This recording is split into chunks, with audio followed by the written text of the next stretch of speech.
Charlie Bowen, welcome to the studio. Hello. Okay, so today we have a couple of questions. See, you have spent the past 10 years or so as the stepchild of an interracial marriage with me and your stepmother, right? Yes. Okay, so I want you to, if you can, first off, elaborate on how that has been an impediment to your upbringing as a person and how you view the degradation and the slow decay of the American family unit through the lens of misogyny as a white person. Smaller words, please. Okay, so how is black, white, mom, dad bad? It's not. No, you're okay with it. I'm okay with it. Huh. So your mom and your stepdad, they're like Southern Baptists, right? Yeah. And over here on the dad stepmom side, Y'all are fun. yeah, we're a little more rock and roll, right? Yeah, a little loosey goosey with it. But obviously, as a child growing up in the American South, in this our year 2026, right? You must notice how our lifestyle of sin, Satanism, and heavy metal is worse for you, generally speaking, than the clean-cut Baptist lifestyle that you're used to living with your mom and stepdad, right? I guess. Now, if you can, please, in detail, describe how misogyny has damaged your life. Misogyny is the black-white thing. You say how it's damaged my life? Yeah. It hasn't? No? Okay. I'm starting to run out of ideas here. Hold on. So, obviously, interracial marriage is bad, right? No. Fuck. Get this kid out of here. She's really not following what I thought was going to go down here.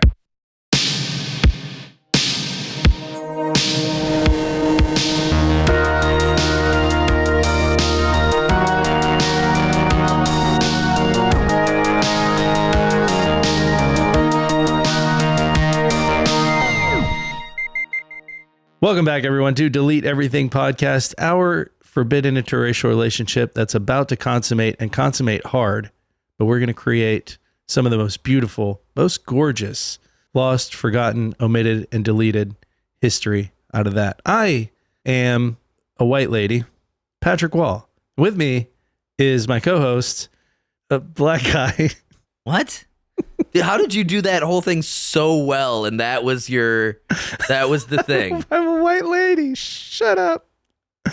My name is Riley Bowen, and I'm going to take this topic seriously. Hey, everybody. Today we're talking about, you do your thing first. Sorry, we got to fucking.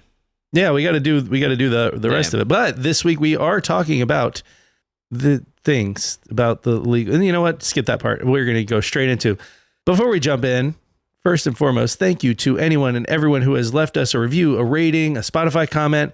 That is the best thing that you can do for us. It moves us up in charts. It makes us more visible to new people, and it's great. And if you haven't done that yet and you enjoy our show, please get on whatever platform you're listening to. Take a second just for us. Do that. It helps us out so much more than you can imagine. Also, don't forget to check us out on Instagram at Delete Everything Podcast. You'll find some reels and photos of the things we talk about on this episode or any other episode. And follow us there while you're on Instagram. And we also have a bunch of fun shorts on YouTube. If you want to see us being, ridiculous here in the studio, that is the best way to catch our beautiful faces. Lastly, our Patreon. Guys, we have so many Patreon episodes. How many Patreon episodes do we have, Riley? Like 800? No, it's not that many, but it's like 90. That's a lot of episodes still. It's a lot of episodes. And those are, what do we call those episodes, Riley? Oh, those are boners episodes. We've got 90 boners it's a play episodes. On bonus episode? Yeah, these are episodes you've never heard before. And you can hear them if you join us on Patreon. It's real easy. It's $8, but that's the only money we make. And, that goes right back into this podcast. So it helps us grow the thing. You get 90 boners episodes. Sorry, Riley. Thank you. 90 boners episodes with new ones every week. And also fun bonus. We also have direct access to us there. We have a chat that is fun as shit. It's hilarious. And did you say direct ass access? Direct ass access. You get direct access to our anal cavities in Patreon for $8. We're selling it all. I mean, it's a subscription service. It's not like just $8. That's a premium tier for the ass. And it's got to be your birthday. We sent a photo out this morning to our Patreon listeners through the chat, and yeah, we get on there and everybody's in it, and there are some fucking hilarious jokes in there. So I can't sell it any more than that. I mean, I think if you join, if you've got $8, you're gonna like it. That's all. If you join it, we will come. It's I already came. Fuck. This happens all the time. Hey everybody. Hello. Riley here. Today we're talking about the landmark 1967 Supreme Court case Loving v. Virginia, which centered on the topic of interracial marriage in America. The classification of separate but equal was enacted in legality after the Civil War, and that separate part carried a lot of water, especially in the American South. For those unaware, this topic is very relevant to me, as I am myself in an interracial marriage. I count this as the second most important Supreme Court case in my life, actually, beaten out only by the landmark 2016 case Batman v. Superman. It's important to give some background to miscegenation laws in America, so let's take it back to the very beginning here. When English settlers established Jamestown in 1607, they did not arrive with a fully formed idea of like racial inequality per se. They certainly possessed prejudices and inherited notions of Christian superiority and like a really keen awareness of class. But the rigid racial categories that would later define American law had not yet taken shape. The first decades of the Virginia colony were marked less by certainty than by improvisation. You know, we had tobacco becoming enormously profitable. Labor was desperately scarce. Survival often depended upon practical arrangements that ignored distinctions that later generations would consider inviolable. What's that? Inviolable? Invaluable? It's some shit that later generations wouldn't fuck with. Right? It's something that later generations didn't give two shits about. Inviable? Enviable. No, that's not it. That is kind of at the crux of all this, though, isn't it? Yeah, honestly. Africans first arrived in Virginia in 1619, and they were brought aboard an English privateer that had seized them from a Portuguese slave ship. Their legal status remains the subject of considerable... That was the first Africans in the colonies? Virginia colonies, yeah. In the Virginia colonies specifically? Yeah, specifically. Okay, I mean, there were... I was going to say there were Africans whenever the Spanish that would come with the... How to describe this? This is the first African nationals that would become people of the coast, and not just like Spanish slaves that would then be like taken with them to different colonies and bopping around on boats. You know what I mean? So these are free Africans. Yes, exactly. Okay. So Africans first arrived in Virginia in 1619, brought aboard an English privateer that had seized them from a Portuguese slave ship. And their legal status remains the subject of considerable historical debate. Some appear to have been treated similarly to indentured servants, eventually obtaining freedom, acquiring land, and raising families. One of the most notable was Anthony Johnson, himself brought from Angola, who survived the brutal conditions of early Virginia. He completed his term of servitude and by the middle of the century had become a prosperous landowner on Virginia's eastern shore. He even successfully defended his property rights before colonial courts. Such stories would become almost unimaginable a century later, but in the colony's infancy, the legal boundaries separating race and status were surprisingly fluid. We've discussed this a few other times, actually. In our Welcome to the Freak Show episode, It was discussed that the Siamese twins, Cheng and Eng, yeah, that's right, were recognized legally as white landowners. Oh, yeah. Yeah, and were actually able to own slaves themselves. Yes. We talked during Underground Railroad about how there would be black landowners that would own slaves. This was not necessarily uncommon for there to be black landowners, but they had to follow pretty rigid, like, social expectation cues. You know, in like... Right, different set of rules. If you think about this period in America, it was the Wild East, you might be able to call it. But, like, it was very much settlers versus natives, sometimes in partnership, but usually opposed. So it would be like if you're a settler and you're trying to clear land and get property, then you would just be facing off against the natives. It wouldn't matter if you were like black or white, really, you would work together in that goal. It don't matter if you're black or white. Exactly. How's that song go? Is that the one that's Mama Say, Mama Saw, Mamaku Saw? No, different one. So that's got to be starting something. Picked up baby on a Saturday. What is it? Doesn't matter if Ow! Boom, dun, dun. You can be my baby. It don't matter if you're black or white. You can be my baby. Don't matter if black or white. All right. Come on Go ahead. I'm sorry. The fluidity. The fluidity of these legal boundaries extended beyond labor. English servants, Africans, Native Americans, they often lived and worked in close proximity. Relationships formed despite the anxieties of colonial leadership, and some of these relationships were consensual, others undoubtedly coercive, and the surviving records are frustratingly incomplete. We're talking about what would come later to be known as miscegenation, which is it's the fucking between races. We're talking about early Virginia colony too. So you have to really consider like, ooh, how do I put this? The system isn't in place yet for really like boot on the neck. You know what I mean? Like there are fewer people. It's like, you know what? It's a new world. Like if they want to go nuts. Like, there very well may have been some settlers who are like, oh, you slept with a native woman, we're going to hang you. But that wasn't the polite thing to do in this particular sect of society yet. It would definitely get there. There were people who wanted it, but think about like there weren't enough people to back them up. Think about the story of like John Smith and Pocahontas, right? I mean, obviously the real historical context behind that is a lot more coercive than we're led to believe in the charming Disney film. But even that intermarriage was frowned upon internally on both sides, right? Yeah. And then they just said, we don't care, fuck you. More in the movie, at least. But mostly it was like, John Smith was like, here's some... Many wampum. Some wampum, give me this bitch. And God damn, that's terrible. that's pretty much how that went. Christ. But like that would be frowned on later, but there were innumerable examples of that in the colonies. Right. You know, very few examples really of European settlers intermingling with native tribes and moving in with them. I mean, there are some. There's like Jim Bridger. It's a little further west.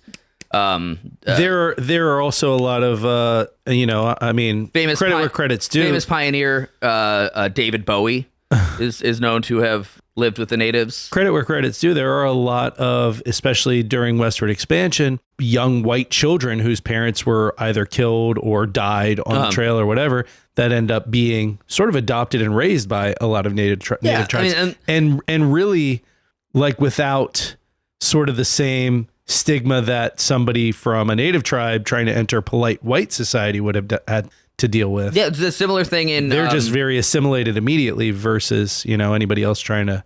It's a very similar context to mulattoes in South America and Mexico, where the Spaniards would mingle with natives in like the South American colonies. And then you'd end up with like half Mayan, half Spanish people who would actually in these like Spanish colonies would often be raised to leadership because their affiliation with like the Spanish lineage. Well, and then, like at least in the case of Brazil, then you add, African slaves to the mix. And it's, I tell this all the time, like I've met people in Brazil where it's just like, it's almost like a Mr. Potato Head of different sort of physical traits that you would associate with a certain ethnic group mashed into one person. I've met people with super light complexion, but with the same sort of like tight curly hair as like a black person would have. Right. Or, or vice versa, or just different physical features that you're like, I always, you don't look like that thing, but you've got like I said, it's like a Mr. Potato Head, like where you just go, okay, we'll do one of these and one of these. And now that's a person. I always think back to my like bar mentor, Quentin Burke, Quentin, who is South African and very white. But there's a little black in there somewhere. It's in you. Let me look at him. Just look at him, dude. Yeah, I see it. It's like it's not like to the form of like an albino black guy, but like it's weird. An unmelanated African person is what he looked like. But you just like, absolutely not. I'm Dutch. You'd always say that and be like, yeah, maybe some of you. I don't know. Those Dutch people didn't really mingle very well with the locals. Not consensually. So records of interracial families in the early American colonies are neither mythical nor were they particularly rare. The colony's lawmakers gradually came to recognize that these relationships posed a challenge far greater than any individual marriage. They threatened the logic upon which hereditary slavery would eventually rest. Okay. This is kind of the crux on which like anti-miscegenation laws were built, right? Like it's like no one really cares who you fuck. What they cared about was who's born of that. Patrick, can I read this shit?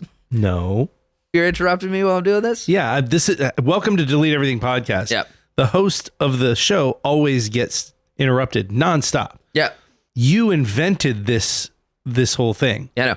So, like, but what was my point? That's where I'm trying to go.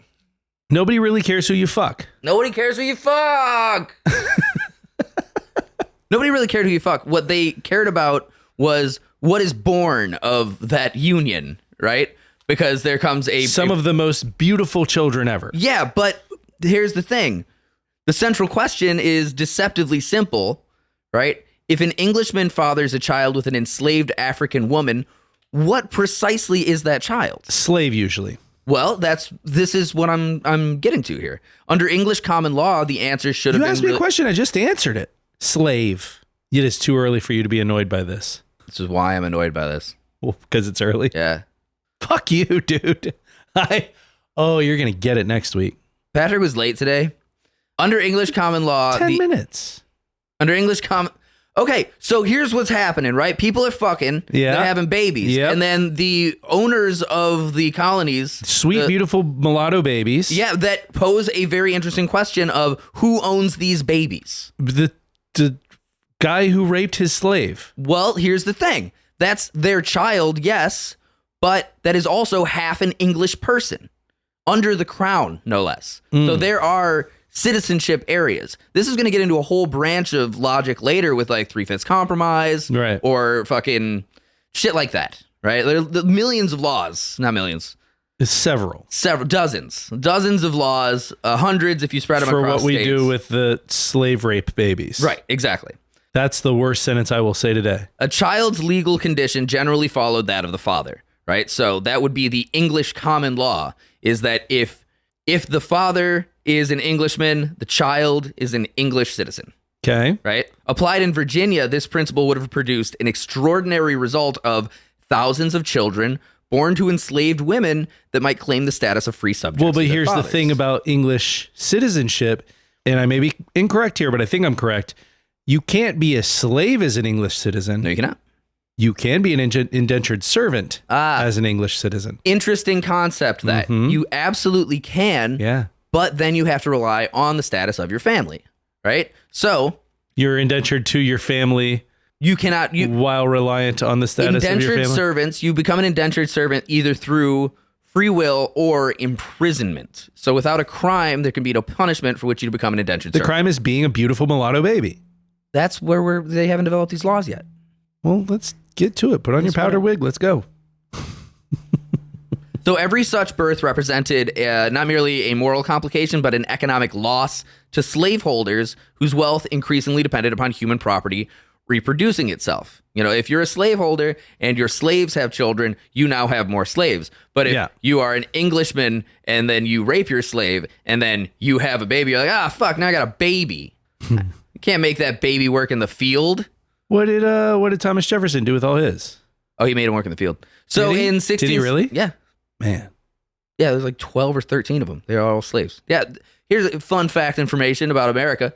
I thought Sally Hemings worked in the house. Heming? Yeah, do you think, how many people do you think you can keep in the house? Now all I can think of is Sally Fields. I'm now picturing her as Forrest Gump's mother seducing Thomas Jefferson.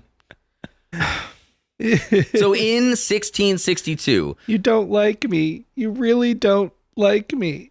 In 1662... God, the Sally Hemings thing really brings up I mentioned this at one point. I was looking through like Tubi and I found a television miniseries from the 90s starring Sam Neill. Sam Neill, R.I.P., big fan. And actually, someone we pay tribute to and dedicate an episode to. But in this miniseries, he plays Thomas Jefferson. Interesting choice. And the show is based around the forbidden love of Thomas Jefferson and Sally Hemings. And she's played by the palest black woman you ever met. Oh, no. And she's very lovely in the show. And she's just like, he looked at me with such passion, creepy. It was really, do you know creepy. that Thomas Jefferson and I believe Alexander Hamilton were considered the, like, if we were to do like a people's top sexiest list, yeah, they were like the hot forefathers. Yeah. Yeah, those were the guys. Everybody was trying to fuck them. And then I looked up like obviously paintings of both of those guys as young men. Not what you would call, by modern day standards, very attractive guys. They hadn't invented looks maxing yet. So in 1662, the Virginia Assembly quietly abandoned centuries of English legal tradition, and it enacted a statute declaring that the condition of a child would instead follow that of the mother. It is the terminology is in Latin partus sequitur ventrum. The phrase was borrowed from Roman civil law, but its purpose in Virginia was very, very modern. It transformed the womb into an engine of inherited slavery. And from that moment forward, every child born to an enslaved woman entered the world already classified as property, regardless of who the father might be. This is reflected in the Selma Hayek film Fools Rush In. Not familiar. No, it's so Selma Hayek plays a Mexican woman who that seems probably pretty natural. Who has a one night stand with Matthew Perry and gets pregnant, and so that they then enact a relationship. Matthew Perry could never land that. Give me a break. Well, hey, no, especially in 1994 or something. Get the fuck out of town, way, man. She was R.I.P. Matt Perry, but come on. Kind of the point of the movie is she was slumming it pretty hard, and he's like a dentist or some shit. Okay. Yeah, she's like at a bar, and she's like, "Yeah, this will be fun." Okay, that simple one night stand, gets pregnant. Obviously, they hadn't invented abortion yet. So what? Anyway, so their family is very adamant on the Hayek side. If the mother is Catholic, the baby is Catholic. Right? Which is exactly what the Virginia Assembly intended in 1662. So it's difficult to overstate the significance of that decision. You might be the first person to ever compare the Virginia Assembly in 1662. 62 to the Matthew Perry, Selma Hayek 90s movie, Fools Rush In. Yes, I'm working on a script for Fools Rush In 2. Fools Rush In 2, Partus Sequitur Ventrum. It's difficult to overstate the significance of the Virginia Assembly decision. Slavery ceased to be merely a condition imposed upon individuals and became something that could reproduce itself indefinitely. It's like a self-replicating engine, you know? Right. The law also created a grotesque incentive. The sexual exploitation of enslaved women. Now we can rape all the slaves. Yeah, now hey, I can only afford one slave, but I can rape that slave and have more slaves. Yeah, exactly. No. Yeah, pretty fucked up, right? That's not okay. No, it's not. It's bad. God. Well, we are starting with slavery, so I guess we on the Delete Everything podcast are very outspoken. Rape is bad. Yeah. Also, I'm right there with slavery. Yeah, slavery's bad. Rape is bad. The combination of the two. Is a war Which crime. one's I'm pretty worse? Sure. That's owning a human or forcing yourself upon them. Let's put them side by side. I think generally, in my opinion, the worst things you can do to people include taking away their ability to be human. Right. Like that's why a person's autonomy is basically the only thing they have. That's all you have. You have time and you have autonomy. Right. You know, imprisoning somebody, taking away their ability to do things and forcing them to do anything other than try and fulfill their own lives is the worst thing you can do to people. So for no crime is what you're saying. Even with crime, it's bad. I mean, well, that's why I promote prison reform. But hey, that's neither here nor there, although it is intrinsically linked to what I'm saying right now. Hell yeah. So the sexual exploitation of enslaved women, which is already a grim reality, now carried direct economic value. Every child increased the slaveholder's wealth, and the statute did not invent that violence. It embedded it within the colony's legal framework. Jesus Christ. Right? So even this solved only a little bit of the misogyny problem, as you could call it. If slavery... I don't think that solved anything. I think it made the problem worse. Well, I'm talking about the economic problem. In terms of, the economic problem, not the ethical problem. The economic problem for the white folk. If slavery could now be inherited, another uncertainty really remained unresolved. What should become of marriages or simply intimate relationships that crossed this increasingly important line between English settlers and people of African or native descent? So if you're not raping your slave, should you be punished for a consensual relationship with a person of color? Which are we talking about? Right? So white guy actually develops mutual feelings for an enslaved person, or even a free black woman. Exactly. They both develop feelings for one another and enter a consensual relationship. Should the white person be punished? Is the question. That's where it's coming from. Well, coming from where I come from, the answer is fucking a resounding no. Well, absolutely. But like, so colonial leaders feared that family ties might undermine the social distinctions they're attempting to construct, because they're very clearly trying to make it black slave, white owner, right? So if you are marrying a black person, okay, then that undermines that, because obviously like a marriage is a partnership, right? Which brings one person to an equal level with the other. Not then. In the eyes of God, which is like kind of the like the Vox Populi sort of ideal at the time, like your wife is your property. Not necessarily. I mean, that has never really been the case. You know, it is in a way, but if you look at like Victorian England, right, or even fucking like I don't know, like rural Russia. I know what you're saying. If you are marrying a person from a lower class family, it could be frowned upon because you're going to elevate that person or bring yourself down. Right. Right. You need to marry within your social class. Exactly. Keep the money up here with us richies. Yeah, marriage conferred legitimacy. You know, it created heirs, it joins property and kinship, but most dangerously, it implied a measure of equality between husband and wife that sat uneasily beside the growing institution of racial slavery. You know, I just thought about I could have done a great bit for this episode, and now it's too late, and now I'm confessing, which means I definitely won't be able to do it. I should have taken a strong anti-misogyny stance on this episode just to fuck with you as someone in an interracial marriage. What? I should have just been like, yeah, throw him in prison. You can't. Patrick, you have only ever slept with white women. First of all, it's not true at all.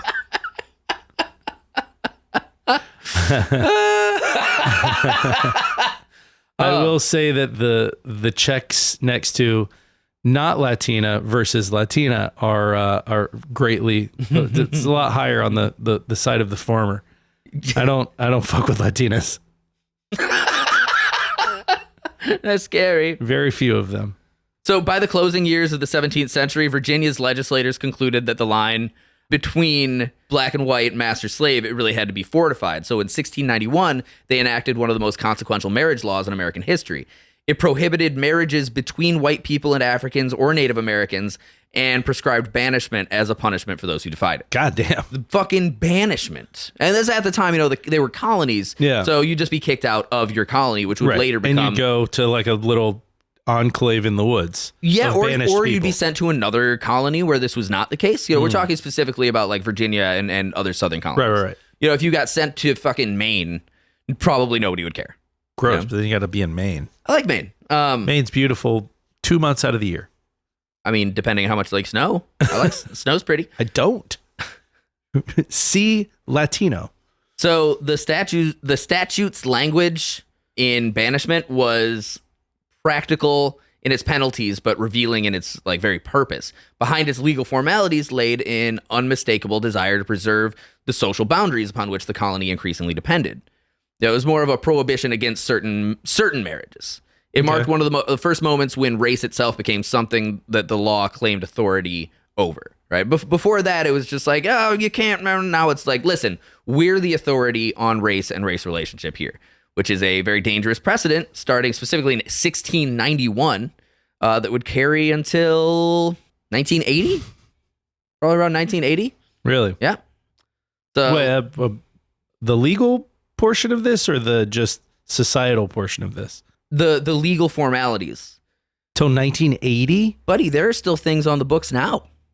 Well, maybe not in Virginia, but like there are misogyny laws in the fucking court documents of most states. Whether or not they're active or chosen to be active, they're what are they called? Dead books, I think they're called, which are like, think of it like this. So when Roe v. Wade was overturned, like 2-3 years ago, when that was overturned, there were anti-abortion laws from previous decades. We're talking from like 1900, right? That were immediately reenacted because those dead books are still in the documentation of the court. Because that was the state law that was then overruled by the federal legislation. And once the federal legislation goes away if that state has never vetoed those existing laws from who knows when. You just Florida was one of those states, I believe. them from the records. Yeah, you pull back a document or a court case or a law or a statute from 1920, and you slap it right back on so that the framework is already established.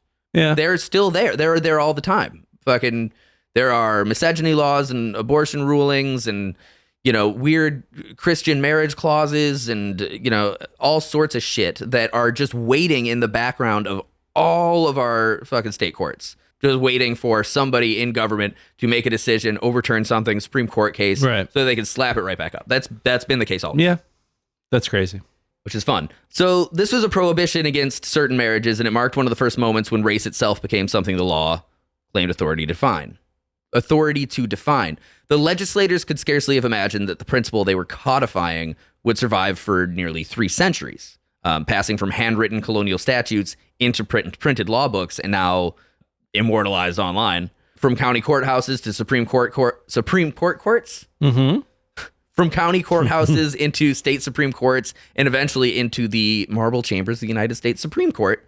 These pernicious and villainous fucking statutes have just lingered in American history from their first inception. Sure. Like many enduring legal ideas, it began with fear. Fear that property might become people, that families might dissolve, the society built upon inherited inequality could not endure if its most intimate relationships remained beyond the reach of the law. Like, crazy. It's just... How do we keep our slaves is what it boils down to. Well, it's like this it's a very short range concept, right? It's like, well, we've got it like this right now and we need to make that permanent. There was never, that's the craziest shit about American slavery, was that it was never like a stopgap. It was not like, hey, we're going to enslave people for a while and then once we have a better utopian society, we can all live together. But depending, because pretty immediately when African slaves start being brought to the American colonies, there was not a small movement of people who were like, what? No. Well, no, so that's what I'm saying. Those were the people against, but the institution itself is what I'm talking about. Right. It wasn't established in such a way. There was never like, we're going to do this for like 100 years or so. This is going to help us set this shit up. Right. Once we really got it going. Once we get enough houses and railways and banks and exactly, which I mean, like, would still be villainous. It would be. But it's like, think of like the way that Rome was founded, right? Can't remember the name of the neighboring state. But one of the first things that Romans did when they were establishing their city was hold a big festival. And then I think it was like Thracians, maybe, like they invited a whole populace essentially and kidnapped all their women and raped them to increase their populace. Right. Which was like, was that the Thracians? It was like a horrifying and villainous act, right, but it was meant as a stopgap thing. And it's not like excusable per se. No. But in a historical context, you could be like, oh, because they weren't meant to continue a festival of rape every year forever. It was just the one thing, like, okay, we'll get over it. One time, right? We get a bunch of babies. Yeah, exactly. Everything's fine. Which still sucks. I'm not defending it. It'll be fine. That's not the way that American slavery was like, hey, we'll have a generation where we really have to beat these fuckers into ground, but then we'll have all the cotton we need. Oh my God. That was not the thought process. It was like, how do we keep this populace subjugated? And then the anti-misogyny laws are put into place. Like, how do we keep them segregated and sedated and under our control? Which, let's be honest, is never going to happen. Well, no, that's not how anything works. Right. Fucking, you can't keep the grass from growing through the cracks, man. That's just not how it works. Yep. Which I wish any fucking governing body on earth ever would figure the fuck out. Like, Jesus Christ. Everybody thinks everything's permanent. What the fuck? Not even you. You're not permanent. Stop. What the fuck? Yeah, no. It's people putting laws in place in the 1600s, like, how do we keep generations of slaves under our thumb? But they themselves will be dead in 15, 20 years. Because it always comes down to money. It really always comes down to money. Money never changes. So from where these statutes are enacted, the machinery of racial classification would grow steadily more elaborate. Right? The next century would ask a couple of questions that seem absurd to modern ears, but occupied a lot of judges and legislators and census officials and county clerks for generations. And that is, what exactly is a white person? That's still something that we're fucking with today, even though we should have an entirely raceless and classless society by now, probably. I feel like things would go better. That might be nicer. Maybe a little bit nicer. Everybody would be a little nicer to one another. But it's like, my wife has commented many times that she's mixed, right? But she's Mexican, Hawaiian, and black. She's half black. And she's commented many Hawaiian. times about you being a white ass devil. Yes, that's it. She does call me a white devil every now and then. That's not true. That's awful. But she mentions often, right, that like in the social circles, family circles with people of color, she gets segregated from certain groups because she is Mexican or because she is Hawaiian and she's not wholly this or wholly that, right? Just like racial mixing and racial purity becomes an issue in any society that we're in. Which is crazy because everybody's got a smidge of something somewhere. Yeah. Just because you present a certain way. By all fucking standards, I mean, I am, in terms of indigenous American, it's not, it's a mitigable amount. It's like 13% or something like that. Yeah. And then, then there's a lot of Northern Ireland, there's a lot of Portugal, and then a bunch of other shit. There's some Northern African because of the Portugal shit, because the Northern Africans, the Moors were in Portugal for a long time. There's a decent amount of that in there. But I mean, the two big ones, I think it's like 27%.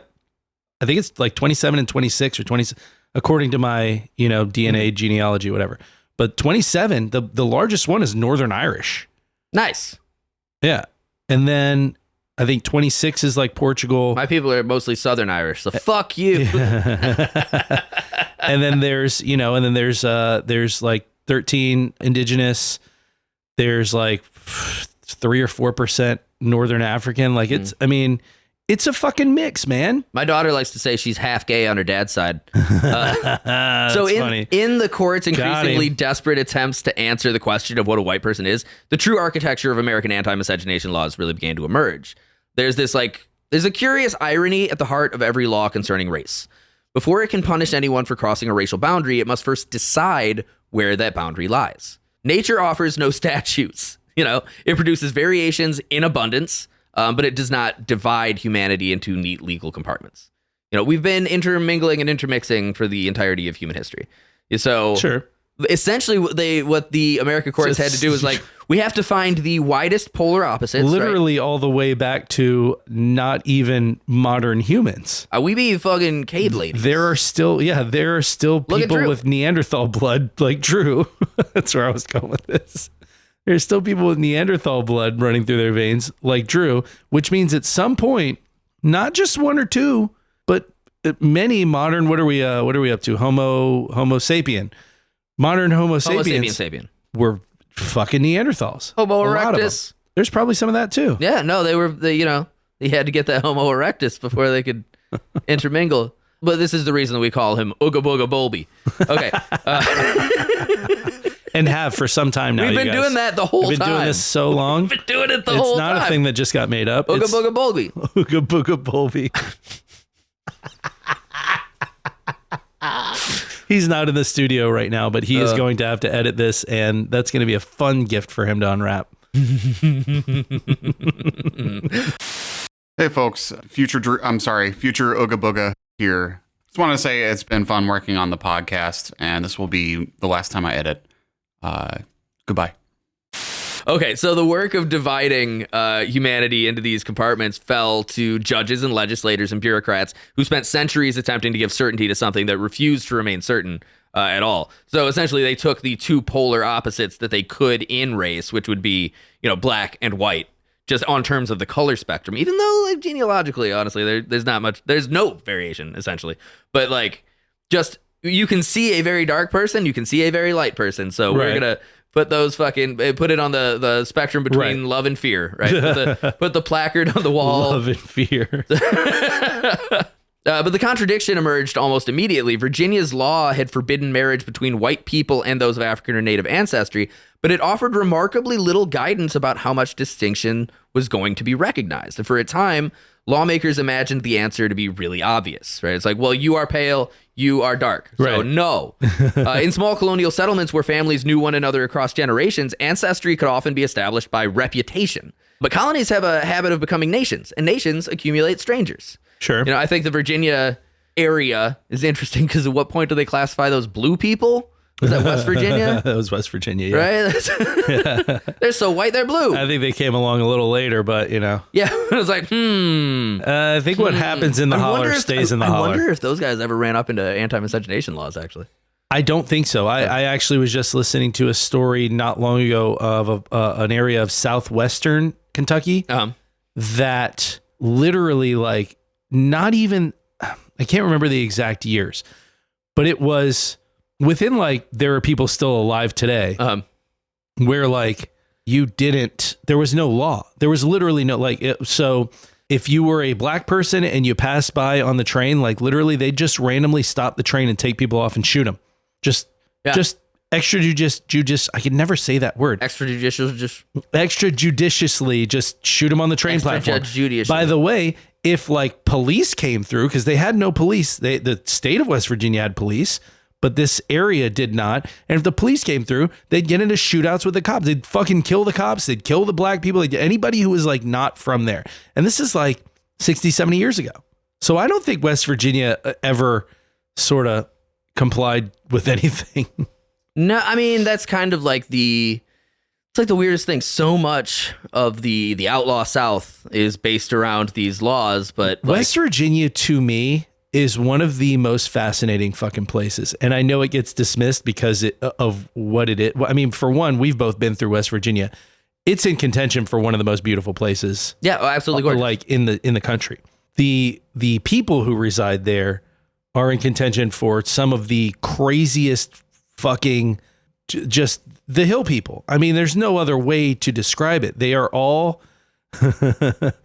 malformed, ill-educated. Not all. I mean, the hills have eyes. Yeah, the hills have eyes people. I mean, every time I've been through West Virginia, every time I've stopped, I've been like, oh my God, what is that person? I always like driving through those areas. They're unbelievably gorgeous. Like, you might as well be driving through like Southeast Asia or something. Yeah. It's fucking unbelievable out there. But then you'll stop at like a gas station or a fucking Waffle House or something like that, right? And all the people living there around you, insane. They all seem to have come out of like 1950 or something. They're a like, fucking cave in 1950. Yeah, and it's just fucking bizarre. It's weird in a lot of. But there's also a modern society, but like rural areas just do not age the same way that cities do. It is. I mean, also we have to give a lot of credit to the opioid crisis because West Virginia is one of the worst hit from that. We got to give a lot of credit to the coal mining industry because they've had a stranglehold on that state for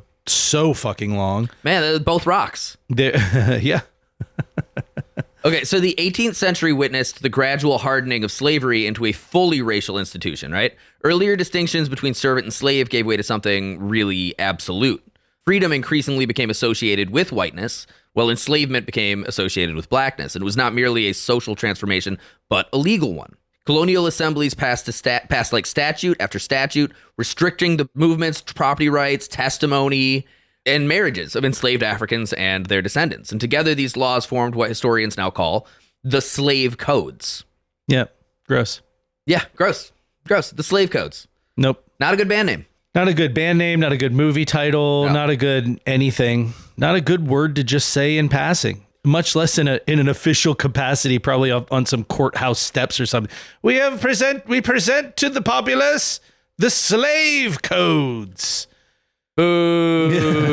Yeah, I'm leaving. I'm out of here. So yeah, they were called the slave codes, but no single volume bore that title. It wasn't like that was like a colloquialism, essentially. It's like, you can't marry blacks. So you just add things willy-nilly? Yeah, you just the slave codes. Oh, it's slave code. Like a county inspector. So it's like bro code. Like you could just add whatever you want. Yeah, pretty much. Whenever county inspector comes through and he's like, hey, all your slaves need to have knee-high socks. Slave code. Yeah. Why don't any of these slaves have collars on? That's a slave code. Hold on a second. You're telling me that you're black and not a slave? Against the rules, slave code. Slave code. Yep. Jesus fucking hell. So they accumulated piecemeal, and each addressed some perceived problem until they amounted to an entire legal network and world. Stop. That's the worst thing I've ever heard in my life. Yeah, it's fucking miserable. But I mean, like that's the slow degradation, right? If you don't have a rigid system of laws that is impermutable, sure, right? Then it's like a lot of what we deal with police brutality or police overreach. Right. Is just like they decide that this is something against the law, even if it's not. What I'm saying though is typically like the time my wife was almost taken to jail on Christmas Eve because my fucking the license plate tags on my cars had been switched accidentally, like when I was putting them on, I guess. Like the lady was like, hey, this one's for the Mercury and this one's for the Honda. And I put or she either fucked it up or I fucked it up, but the Honda tag ended up on the Mercury and the Mercury tag ended up on the Honda. So the cop that pulled her over said that she was going to jail on Christmas Eve. And she was like, hey, both these cars belong to the same person. That happens to be my husband. He goes, that doesn't matter at all. So, but you have a record of both of these cars being insured. They're both good. Neither are stolen. They're both owned by my husband. Like, yep, going to jail. That's crazy. Yeah, that's not how the law works. But he was hungover. You could tell. And she was black. So officer? Yeah. Oh.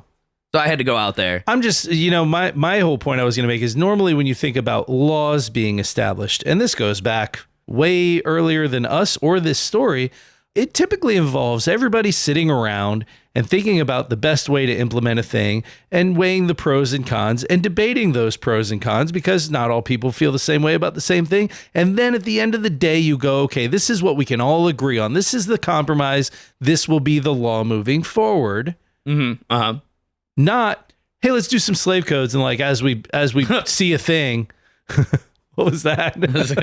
Hey, let's do a slave code. What do you think? As we see a thing, Everybody we'll just get go together like, and do you a just, slave code. Yeah, whatever. Like if you see a thing that bothers you, you just say what it should be and you say slave code at the end. And then we'll just make a list of all those things. And then when we're all done, we'll make that a law. This becomes one of the more troublesome things about like the current political climate we find ourselves in America right now today is that a lot of stuff seems piecemeal, Like there's a lot of, it might not be a big deal to sidestep a court here or to push off a hearing there or this and that. But the more that degrades, the more it's like, well, we've done it before. So, why don't we just say no Mexicans, That is something that I'm not going to use the word unprecedented because it certainly has precedent at some point in the U.S., but it is something that we have not seen pushed as hard through and so much support from the general populace, a certain segment of the general populace prior to, several decades, if not centuries ago. Right. So in the 18th century, marriage occupied a really peculiar place within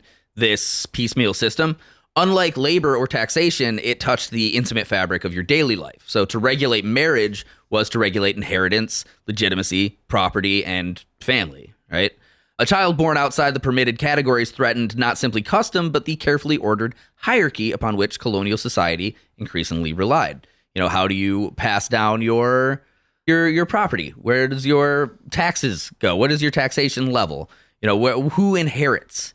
If you were to say you were married a black woman and you own all this property. Okay. Right? Does she then get the property upon your passing? If you die. Or do your children? That's what fucking wills are for. And if you say, say Sam Neill had, as Thomas Jefferson, slave rapist, had freed Sally Hawkins and married her. Hemming. Sorry, Sally Hawkins, different person. Sally Hemming. Sadie Hawkins. And married her. As I lay me down to sleep. Right? Then what would the order of hierarchy and inheritance go to? Because he had white children too. So, right. He had a lot of kids. Right. He had a lot of kids. So where does the inheritance level go? And of course, these colonies. Did we do what? Did we do the bit on I think we did it on the show. I don't remember if it was Patreon or regular. If the television show The Jeffersons was in the same universe as Thomas Jefferson, slave rapist, and that George Jefferson was just was actually a descendant of Thomas Jefferson, like his great grandchild. Wow, that feels dark. No pun intended. Weezy. Okay. But yeah, so like, say that interracial marriage was put on an equal footing as non-interracial. What is that? Just fucking race homogenous racial marriage. If that was on an equal footing, then Sally Hemings would have stood to inherit, the presidential spoils. Not necessarily, man. This is what wills are for. This is why your property is yours to. But there's the thing. Divest in whatever way you choose. Say if Thomas Jefferson had done like the noble thing and raised all of his children up as his, direct heirs, and half children or like those half siblings all had to share things equally, and it wasn't like race based. What it would do is unveil the reality of what it was. Is that Thomas Jefferson's descendants are black. Right. Which is not Which we all something- know already. Which we all know now, but that wasn't revealed until Yeah, it was a like while. the 90s. Yeah. No, So- I think it was before that, but Yeah, but not far before. It was revealed mostly in like a 60 Minutes expose to the nation. really? Yeah, that's where the big reveal came. It was like known in secret here or there, but Yeah. yeah, so like that, the American court system was freaked the fuck out that might be part of the legacy. I mean, it kind of goes back to, again, like for right or wrong, what is Thomas Jefferson's property, whether ill-gotten or not, doesn't matter. I'm just saying at the end of the day, that goes in a will. And if he wants to say, all my white children get 90% to split amongst themselves and all my black children get 10% to split among themselves, that's supposed to be how the whole goddamn thing works. Yeah, I guess supposed to be. So really you're trying to solve a problem that doesn't exist. Because if a guy wants to have children with one of his slaves, whether consensual or non-consensual, that guy has property and that guy can divest it in whatever way he or she chooses. Yes, but even with wills, oftentimes the issues are very contentious. See House of the Dragon season 1. Okay, so the American Revolution might have unsettled the whole race arrangement for a while. It declared, after all, that all men were created equal. That was a big deal, right? Declaration of Independence, Bill of Rights, all men are created written in equal. large part by slave rapist Thomas Jefferson. Yeah, exactly. Which is what is it when two things are incongruous? It's like a contradiction that boggles my fucking mind. Still to this day, like Hypocritical is the word? Is that the word you're looking for? it's very hypocritical. But it is a contradiction. Right? Evidently, according to his writings, Thomas Jefferson was very conflicted about it. Apparently not so conflicted that he wouldn't force himself onto a 16-year-old girl, 16-year-old enslaved girl. Yeah, that contradiction weighs really heavily on me because that means as an intelligent person, Thomas Jefferson wrote, all men are created equal. I just don't care, I am just bound by the constraints of what societies are. I am but a wealthy man that owns peoples. I have to do this. So, by the way, just to circle back, the general American public first learned of the allegations of Thomas Jefferson in 1802. Oh, shit. Through political scandal, but the truth was not widely accepted as fact until 1998. Yeah. Following scientific DNA confirmation. There you go, which was exposed in fucking 60 Minutes. Probably, yeah. 60 Minutes, hell of a show. Yeah, so after the American Revolution, there was this sort of tension around slavery and racial intermingling. The revolution proved remarkably selective in the reach of its principles.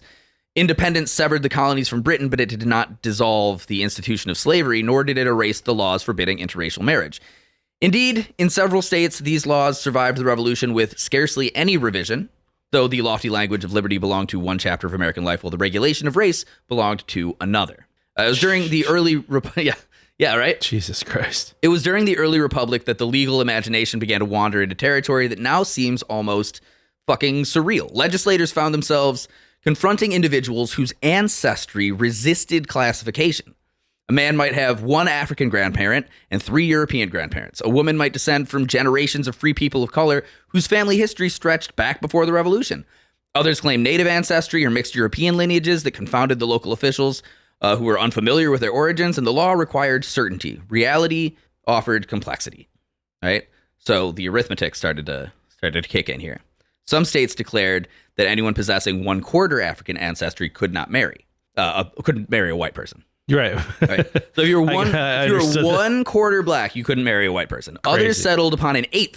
Right? A few reached further, forbidding marriage if one possessed even a single black great-grandparent. And there was no scientific basis for these fractions at all. There was they just emerged through legislation rather than like biological thought. It's those ancestry could be measured within the precision of like a fucking tape measurer or a grain merchant scale or some shit. Courtrooms became weird theaters of racial inquiry. Judges listened while neighbors testified against complexion. Complexion? It's a soft T in there. Judges would listen while neighbors testified about complexion, hair texture, the shape of a nose, the memory of some long dead grandmother whose origins had become like whispered speculation in the town. Jesus. I'd be like, no, Mary Ellen had 1/4 Jew as a grandmother. Oh my God. Right? Like shit like that. Yeah. And that was in court. Do you remember her great grandfather's hair? Quite nappy indeed. Yeah, entire cases would sometimes turn upon whether a witness believed another citizen's appeared white to ordinary observation. Like, I don't know, seems kind of dark to me. And pretty tan. Tell you, in the summertime, this guy tans like a motherfucker. Your Honor, I present as evidence his great-great-grandfather was named Napperton of Dreadlock. I rest my case. Okay, like literally, a literal court observation from this time period is that a man would not get as pale as others during the winter. I'd be so fucked. Yeah, you'd be enslaved.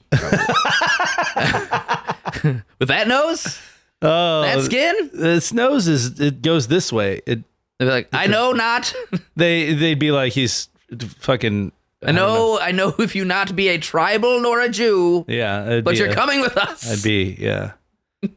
I'd be certainly mistaken for something. One is reminded less of science than of medieval scholars like debating how many angels might stand on like the fucking head of a pin. You know, this is all just, well, I say that the earth travels around a floating turtle. This man was made of the primordial ooze of the black. Jesus Christ. That's just like, well, God did say specifically that you can't marry a native. I think that's in... It's in Deuteronomy. Read it. One of the lesser known scrolls, but I've read it. I've read it. So fucking...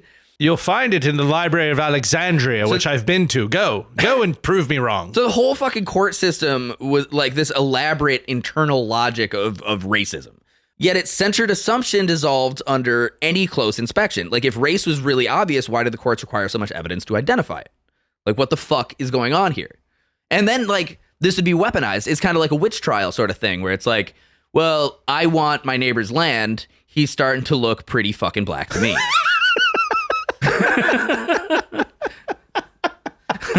We've got along great for decades, but you know what? Lately, I heard a whisper. He's been acting real blackish. I heard a whisper. And I noticed he doesn't get as white as I do in the wintertime. I heard a whisper that his great-grandmother cooked real good collard greens, if you know what I'm saying. And her nose, wide as the day is long. Your Honor, a black man. He's a black man. So pointing at, in my head in the courtroom, like your character there is pointing at the whitest, like Benjamin Franklin looking ass dude you ever saw. He is a black man! A black man! Strip his property! Oh my God. The guy's like, what the fuck are you talking about? Hang on, I have to grab another beer. Slave code. You can't just call slave. You can't just call slave code on stuff. I'm doing it. No. Hey, you kicked my fucking headphones out of GAC. So these questions become even more awkward as the 19th century advances. The United States expanded across a continent already inhabited by dozens, if not hundreds, of native nations, while war with Mexico incorporated territories populated by people of Spanish and indigenous and mixed ancestry. So it stops being just black and white, and now we're like, we got a lot of shades coming in here. These browns, what do we do with them? And it's like, I mean, like, the Spanish have money, so I guess we'll just say they're white, but like not the Mexican ones. Not the mixed. Do they have? Well, I guess recently they've come across a windfall, haven't they? Well, I was talking about Central American tombs that were just there. There's fucking pyramids and temples here. Just take that gold. Like, yeah, the Spanish came through. They got a lot of gold. But I mean, like, the Spanish Empire was still regarded as white for like a long time because they were contemporaries of England, you know, in colonization. Spanish people are white. European Spanish people are white. Tell that to Antonio Banderas. Well, he's clearly got some Moorish in there. Yeah, so you had Chinese immigrants that arrived in California during the gold rush, Japanese, Filipino, Korean, South Asian laborers in subsequent decades. American law, which had once imagined race primarily as a distinction between English settlers and enslaved Africans, suddenly confronted a far more complicated world. Different states responded with different anxieties. Like California extended its restrictions to marriage involving Chinese immigrants. You know, if you were a Chinese immigrant, you couldn't marry a white person. You couldn't do fucking anything You could as a do Chinese nothing. immigrant. You could swing the fucking pickaxe. You could die building this railroad and then get back to your opium-infested country or else.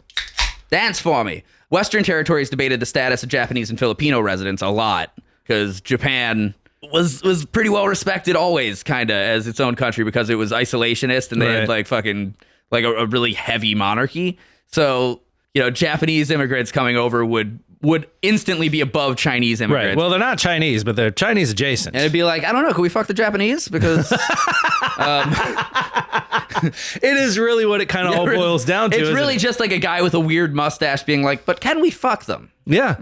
Which, by the way, has not changed today. Literally, our Patreon episode the other day, we talked about eventually with the with the lab grown meat.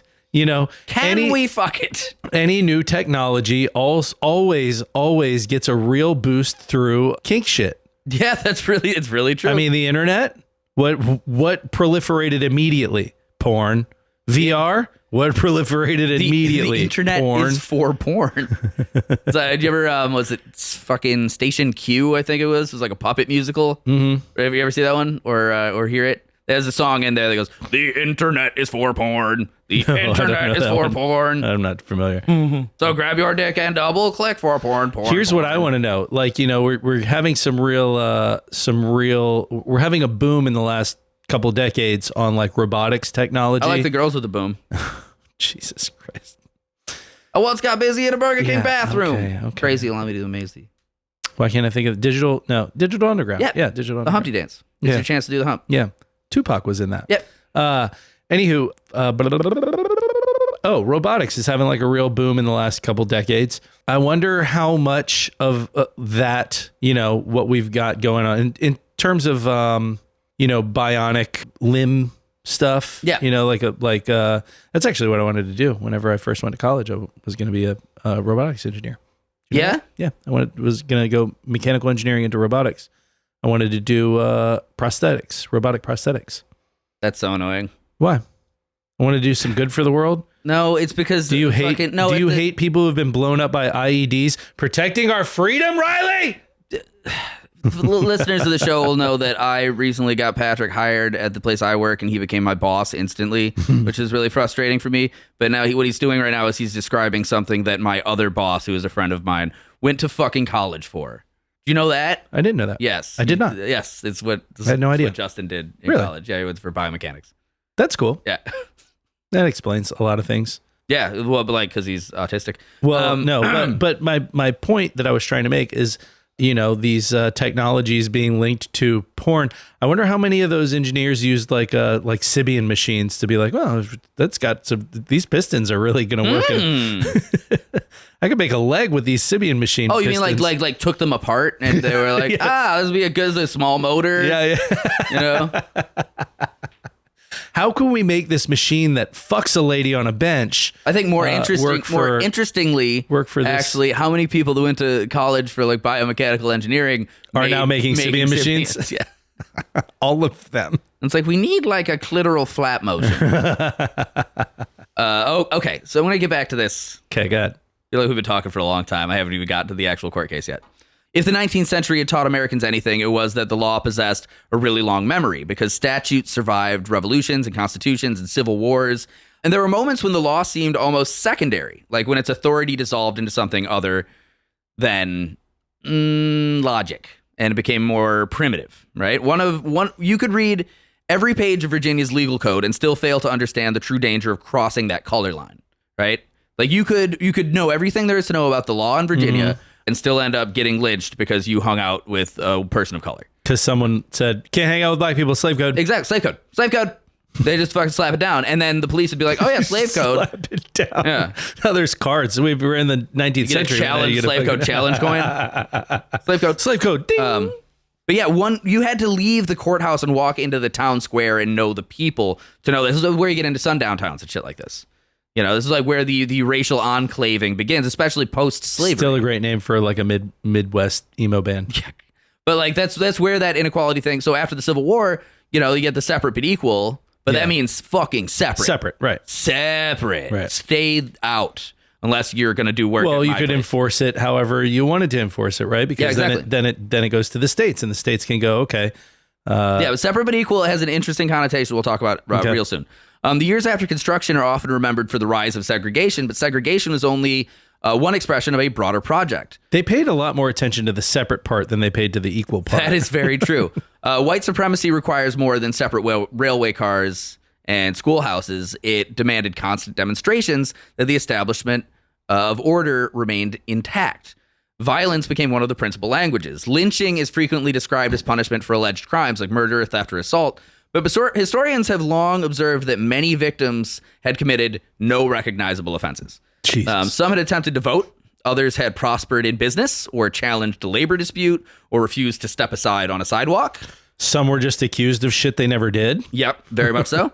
Emmett Till, right? Yeah. Occasionally, and with chilling regularity, the accusation was simply that a black man had shown inappropriate attention towards a white woman. Yep. Which made these anti-miscegenation laws that were still in place part of a legal framework that allowed violence towards people of color. Jesus. In many communities, that allegation alone was enough to summon a fucking mob. In one case in particular, which reverberated across the South, in 1906, an African-American laborer named Ed Johnson was accused in Chattanooga, Tennessee, of raping a white woman. The evidence was deeply questionable. Johnson's attorney appealed his conviction all the way to the United States Supreme Court, which issued an unprecedented order staying his execution while it reviewed the case. But the order arrived too late. And that very evening, a mob stormed the jail, dragged Johnson across the Walnut Street Bridge, and hanged him before a crowd of spectators. Jesus Christ. His body was riddled with bullets before being left suspended over the Tennessee River. This is one of the the main examples or the impetus behind Harper Lee's To Kill a Mockingbird. Right.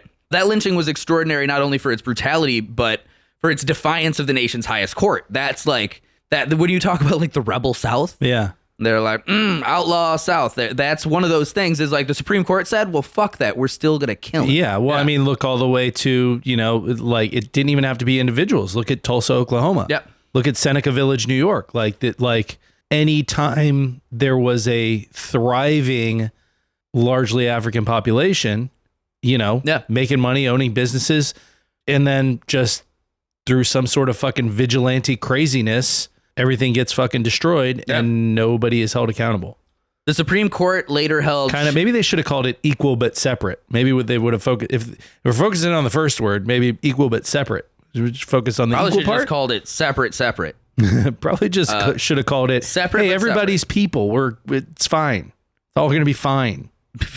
Don't worry about it. Don't even look at it. Don't even think about it. If you don't like it, turn around, walk the other way. So the Supreme Court later held Sheriff Joseph Shipp and several others in contempt, which is the only criminal trial ever conducted by the Supreme Court itself. Really? Yeah. The only... And what was the result?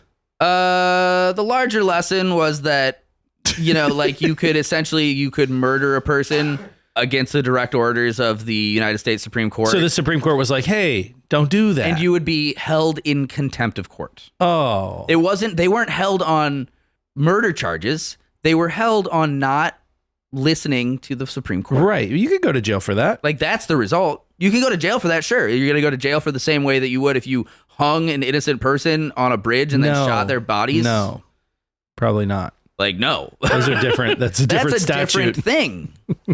Right? The other one's like, hey, you got to listen to us when we say don't murder people. The sentencing requirements on those are way different. Yeah. Yeah, so... The accusation of interracial intimacy proved an especially combustible element in all of these, let's say troubles, because it occupied a peculiar place in the white imagination. During the decades after emancipation, newspapers routinely sensationalized alleged assaults by black men against white women, often before any investigation had begun. The story spread quickly, repeated from one county to another until rumor acquired the appearance of fact, and historians now recognize this narrative as one of the central myths used to justify both lynching and disenfranchisement. Right, because you can drum up a mob pretty immediately. Real quick. In fact, this is the same impetus that the Detroit riots started on.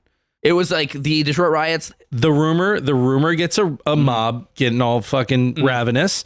And then before you even have the ability to investigate and find the evidence, Problem's already sorted out. In the 1960s, especially if you don't give a shit about a black guy dying. In the 1960s, when there were high racial tensions in Detroit, Michigan, I mean, long story short, very abbreviated, but on one side of town, a black man went into a black bar and said that a white man had raped a black woman. And on the other side of town, a white man went into a white bar and said a black man had raped a white woman. And about 3 weeks later, the whole city was on fire. Yeah. It's like that.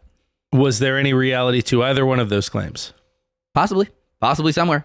Right. But I mean, there's unverified anythings. It's one of those things where the probably spark, that black guy and that white guy got into some sort of altercation or something, and they both went and said the worst thing they could say. Or it could very easily have just been one story that got conflated with both sides, and it was unverified, but it went to a racially tense area, and they just erupted. No, my cousin was in that bar. He heard the story. Yeah, and then there you go, just violence in the streets, violence begets violence, spark starts a fire, quite literally. Jesus. So like all this sort of racial violence based on the black man assaulting a white woman was really cultivated by politicians and newspaper editors in this really fucking awful vein. Because in a parallel sort of ideology, like the white woman is an embodiment of civilization, and the black man is like the fucking, the savage encroaching forces. I always think of myself as a white woman whenever I'm well, it's just you think of getting dressed in the morning. Well, the good, the pure, the elegance of this innocent woman being assaulted by these fucking these savages, right? Like that's. I understand what you're saying. It's the same. It's the same. Maybe they don't know enough white women. It's the same fucking like MAGA fear mongering surrounding all the shit that we're going through right now. So it's the same exact shit always. Slightly less popularly accepted today. You just crossed the line, man. Oh, did I? Was that the one? Across we the don't talk line? about it. Oh, the line is that we don't talk about it. Oh, not yeah, what yeah, you yeah. said. What you said is totally fine. Right. Well, fucking whatever. If you fuck it. I'm sorry if you're a Make America Great Again guy and you aren't afraid of people of color encroaching on your civilization. Sorry to tell you, fucking take a closer look at what you're dealing with there. Yeah, take that hat and shove it in your dick. Yeah, eat a bunch of dicks, you fuck. Because the reality, obviously, as historical record reveals with painful clarity, was essentially the reverse. Throughout slavery and well into the 20th century, interracial sexual violence flowed overwhelmingly from white men towards black women, many of whom possessed no legal means of refusing their attackers. Fucking hell. The children born from those assaults become further evidence of the contradictions embedded within American racial law. Society tolerated and often ignored relationships imposed through coercion while responding with extraordinary fury to the possibility of consensual affection that crossed the same racial boundary. What I think is not hilarious, that's not the word for it, but the difference in the way that a white man with a black woman is viewed through the lens of society versus a black man with a white woman. Yeah. Very much so. Is a very different. Well, I mean, you got the good side, buddy. Speaking good job. from my own experience, because I live in the South and I'm in an interracial marriage, right? I am given accolades fairly often. Yeah, which is weird. Is uncomfortable. It's just like, hey, good job there. What the fuck? Fucking excuse me. Got yourself a black wife. Good job, buddy. Exactly. And dude, there's like all these like.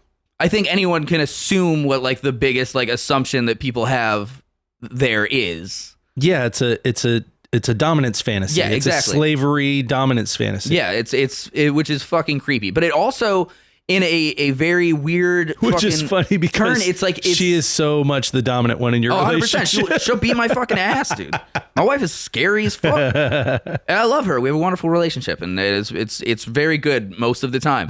But like when somebody comes up and like says something about like me having a big dick because my wife is black, that is weird. And it's happened literally dozens of times in the 10 years we've been married. Like that assumption is so bizarre on so many levels, but also it goes to this like it goes to this place of you should really fuck with him. You should like I would have so many fucking responses just in the barrel, man. Dude, like there's no, I actually don't even have a dick. I'm a trans man. No, I say like, oh yeah, I do, and I lick my lips and look right in their eyes.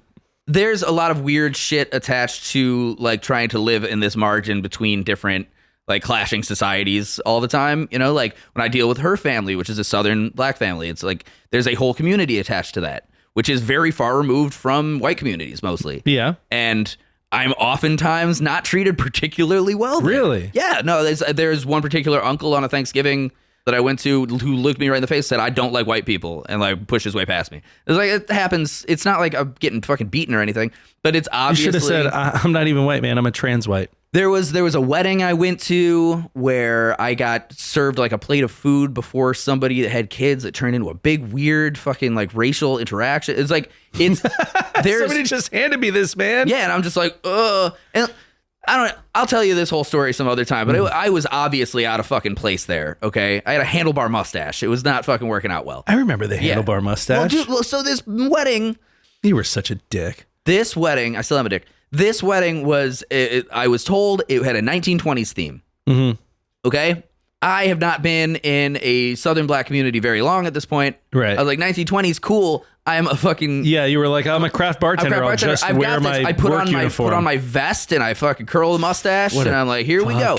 And gay guy. When I got... Shut up. When I got there, all the guys were wearing like wife beaters and like paper fedoras, and they had little like toy Tommy guns. Like it was fucking like they were doing like an Al Capone riff. I will say this is important context here. Riley and I both come from bartending backgrounds, but Riley's primary bartending background is craft bartending, particularly at a time when there was a lot of pageantry around it. Yeah, right? exactly. It was I was a big juggler. I set it on fire. A lot of suspenders, yeah. And everybody knows the craft bartender, look. My bartending background is just pour and sling, volume. Yeah. Like yell the ingredients of your drink. Jack and Coke, vodka cranberry. You know what I mean? Yeah, And I'm going to make it real fast and fuck off because there's 500 people behind you. I want to muddle kiwis and shit. And yeah, exactly. And if you don't know about bartenders, if you've never been a bartender, we look down on those people.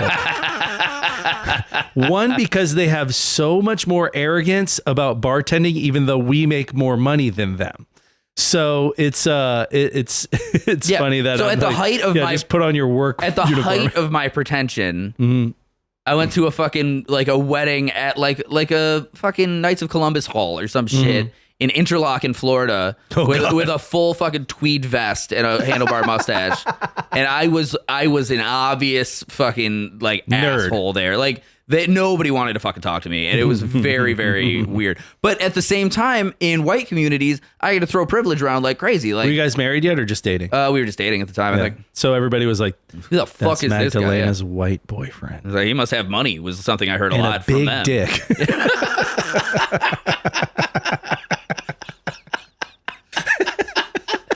But like in like and then her uncle's like, his dick's not big as mine, motherfucker. In white communities, like the weird like privilege dichotomy there is that, because in that situation at that wedding, Magdalena was able to defend me and be like, everybody shut the fuck up and get away from us, right?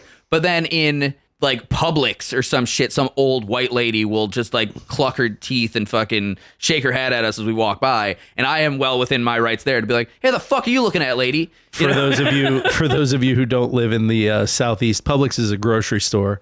I like how you didn't have to explain racism, but Publix. If you don't live in the American South, Publix. Everybody understands racism. Exactly.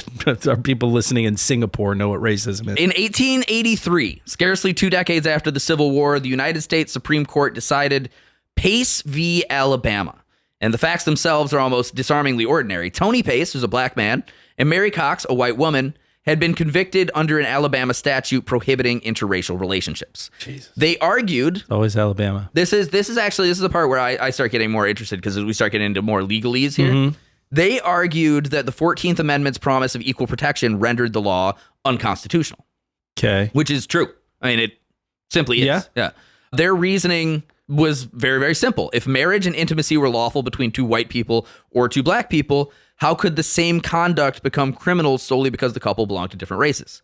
It makes sense to me. Nice and easy. The court answered with... Because we don't like it. Well, it's a logic... It's goddamn Alabama, we don't like it. A logic that really appears like surreal, but also you can just see that it's mean-spirited. Of course. Because it's Alabama... fucking Alabama. Well, here's what year was this? The 1883. Jesus. Alabama punished both participants equally. The justices concluded that no discrimination had occurred because they were both given the same punishment. That's not how discrimination works, man. A black man and a white woman received the same sentence, therefore the law treated them equally. It was an argument that is essentially immaculate. It was one that ignored the obvious fact that only interracial couples could have ever violated the statute, and equality in the court's hands became something very measured, not by justice but by arithmetic. You know, it's not like it's one of those things that's like, well, the letter of the law says this and they looked for the loophole, the perfect loophole that could fuck both of those people. Yeah, but discrimination doesn't only exist in legal sentencing. Well, that's always the problem with legality, isn't it? Like, because if you follow the letter, that's the law. Yeah, sucks. The decision would cast a really long shadow, and for more than 80 years... I'm saying that they didn't discriminate on the back end, they did on the front end. There's a joke in there somewhere. For more than 80 years, Pace v. Alabama stood as the Supreme Court's blessing upon anti-miscegenation laws throughout the nation. So anyway, state judges would then start citing Pace v. Alabama with crazy regularity, often treating the constitutional question as settled beyond meaningful dispute. And the effect was kind of subtle, but it was really profound. It transformed local prejudice into national precedent. See what I'm saying here? I do. Yeah. I think it's still discriminatory. It's absolutely discriminatory. That's the thing. It's bullshit. So for them to say, we're not discriminating because we're sending you both to prison for 10 years. Yeah. This is the way that the fucking country worked forever. It still is the way this country works. It's fucking that we're talking about history in a sense that is not. Let's talk about the discrimination before we ended up in the courthouse. Yeah. You're like, that's what we're arguing, not what we're going to do when you decide this case. Yeah, bad. So in 1924, Virginia enacted what may have been the most ambitious racial classification law in American history, which was the Racial Integrity Act. It arrived during... I don't like that. It's bad. It arrived during the height of the American eugenics movement. Oh, God, I like it even less. Professors, physicians, legislators, and public officials that spoke with unwarranted confidence about heredity and the preservation of race. And at the center of the effort stood this guy, Dr. Walter Plecker, who's Virginia's first registrar of vital statistics. He's a man whose office contained no prison cells, and he commanded no army, but his influence would shape thousands of lives. He believed that racial purity could be preserved through paperwork. He wrote incessantly to county clerks and school officials and ministers and hospital administrators. Birth certificates were examined. Marriage licenses were challenged. Family trees were reconstructed. What the fuck? Entire communities of Virginia Indians found themselves reclassified as colored, air quotes on the radio, despite generations of identifying otherwise. Plecker regarded this not as an injustice, but as a scientific correction. He's like, no, we're going to go back through and make sure that you know that you're less. Right. In a time when DNA science doesn't even... Exactly. We don't even know what that is. There's no other way to do it. We just have to inspect the records. Plecker regarded this he regarded it as a scientific correction. Ink upon paper was his whole shit. He's like an accountant for being a bigot. You know? And you can kind of picture him bent over his desk in Richmond, Virginia, surrounded by filing cabinets, convinced that civilization depended upon the proper completion of racial government forms. I would love to see how the Pace versus Alabama would have gone if it was a white man and a black woman. Yeah, that's kind of the thing, right? Like I said, it's a completely different... what I was saying earlier was me being a white man with a black woman. It's interesting how I am so readily accepted in the white community, right? Yeah. Whereas... Yeah, it's all high fives and attaboys. A black man and a white woman, that white woman will be shunned in the exact same community. Sure. Right? And if not, it's almost especially in this area... I will say it's high fives and accolades from the black community, though, a lot of times. Very much. That's very much it. So is it just whichever side the woman's on is the side that's no. Yeah, pretty much. No way. That's pretty much exactly right. Yeah, because that's the same, what I was saying. Societally, you see the woman as this symbol of your society, right? And as the other side as a sort of a conqueror or a villain. Right. Which so sucks. Either you're a white woman who's being overtaken by a savage, or you are a black woman who's being subjugated by a colonizer. Yeah, it was really fucked up. It is fucked up. Super fucked up stuff. But we live within this societal framework. Yeah, let's maybe take free will into mind here. That's the letter of the law, baby. You can't really, It's the way that people are established as having their own cultures in America has a very specific set of rules. You know, like if you were raised to think that that was something that was wrong, you will always believe that.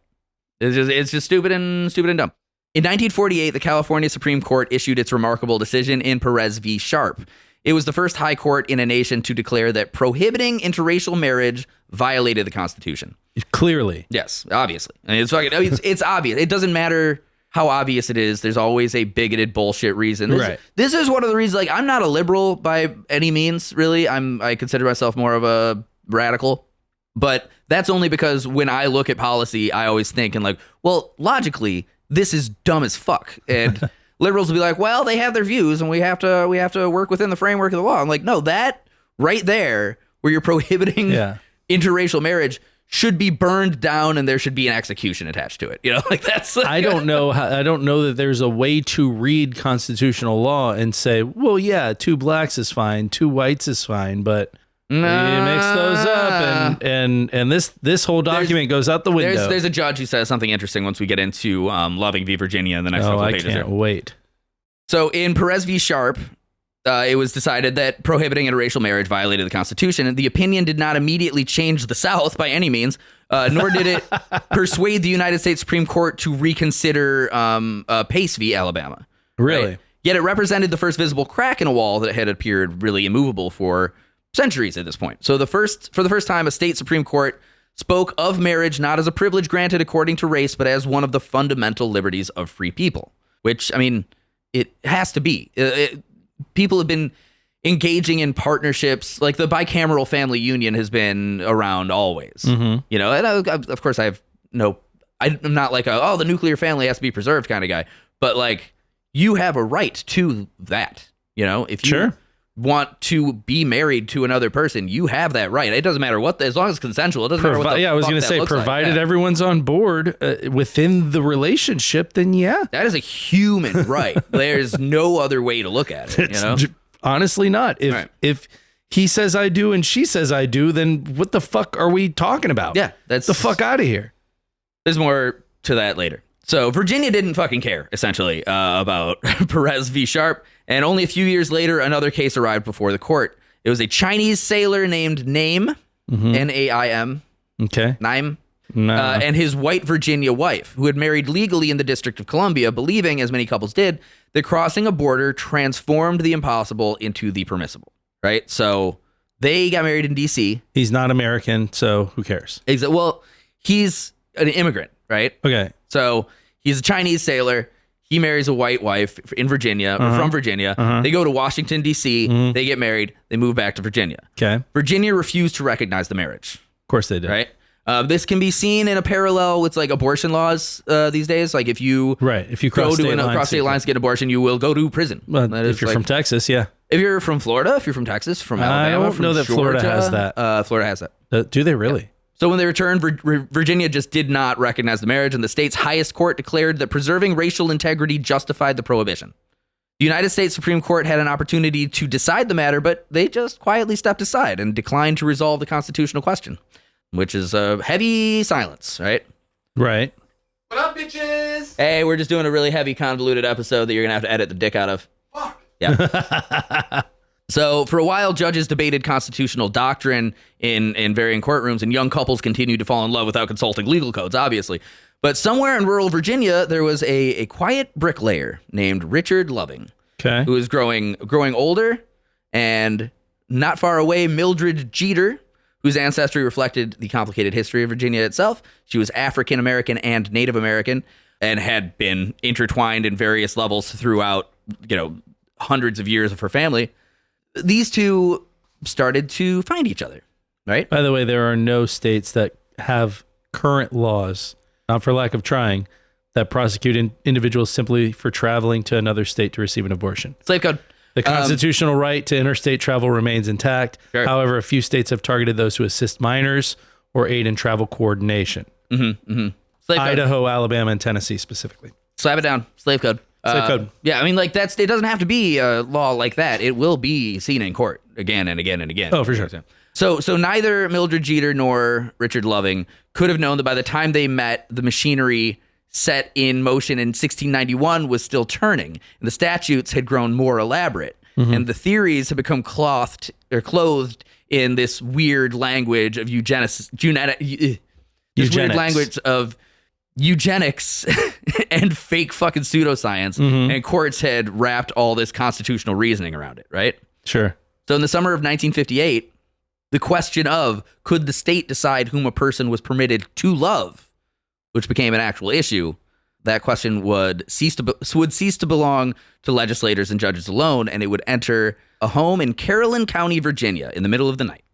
By the time Richard Loving and Mildred Jeter began courting in the early 50s, Virginia had spent more than 2.5 centuries refining the laws concerning race, and the legal language had changed over the years, but the central idea remained intact. Marriage across the color line was not simply discouraged, it was a criminal offense. And the state's Racial Integrity Act of 1924 had given these older prohibitions new force. Stop saying that. What? Racial Integrity Act. The Racial Integrity Act makes my fucking butthole pucker up. So the Racial Integrity Act of 1924 had given older prohibitions new force by defining race with unusual rigidity and requiring every birth and marriage to be recorded accordingly. Yet Caroline County, where Richard and Mildred grew up, was not the sort of place that fit comfortably within Virginia's legal categories. It was rural. Okay. Situated between Richmond and Fredericksburg, the country was rural and agricultural. Its roads wound through farmland, pine woods, and people worked together in tobacco fields and the like. And a lot of these people were of different ethnic backgrounds, and they intermingled often. Fine. It was not bizarre at all to see an interracial relationship out here. But when Richard and Mildred meet, they fall in love, and they want to get married, which was unusual. That's your first mess up. The Lovings reflected a complexity in this entire case. Did they get married in Virginia, or did they go probably out of state? They went out of state. Richard Perry Loving was white. He was a quiet man who preferred engines and construction work to conversation. This is actually reflected. There are several documentaries and movies. I would recommend the movie Loving. Came out like 2020, I think. Okay. Pretty fucking good, actually. And it reflects the same spirit of the documentary. Richard Loving was a quiet guy, quiet country guy. Sure. You know, salt of the earth. Not a fighter, not a drinker, right? Just very stalwart family man. Yeah. His wife, very meek, very sweet. Okay. You know, just very normal. Very black. Very, very black. Well, black and Native American. Oh, okay. You know? I didn't know that. Yeah, it was cited in the early works. Listen.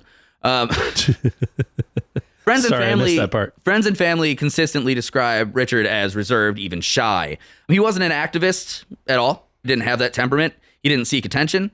And then Mildred, the guy just wanted to work and take care of his family and live in fucking Virginia, whatever.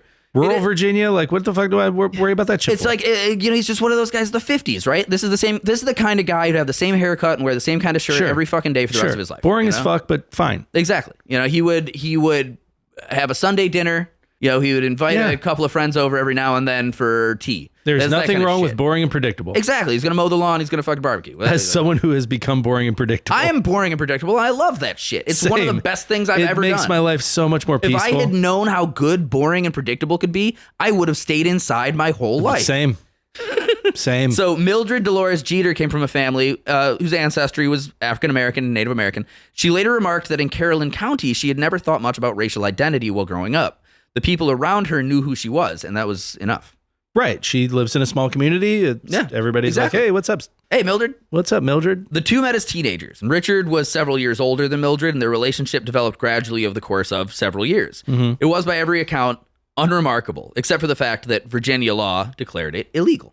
And the whole concept is so humanly offensive to me that, like, these quiet, decent people that want to live by themselves and be married are it's like, no.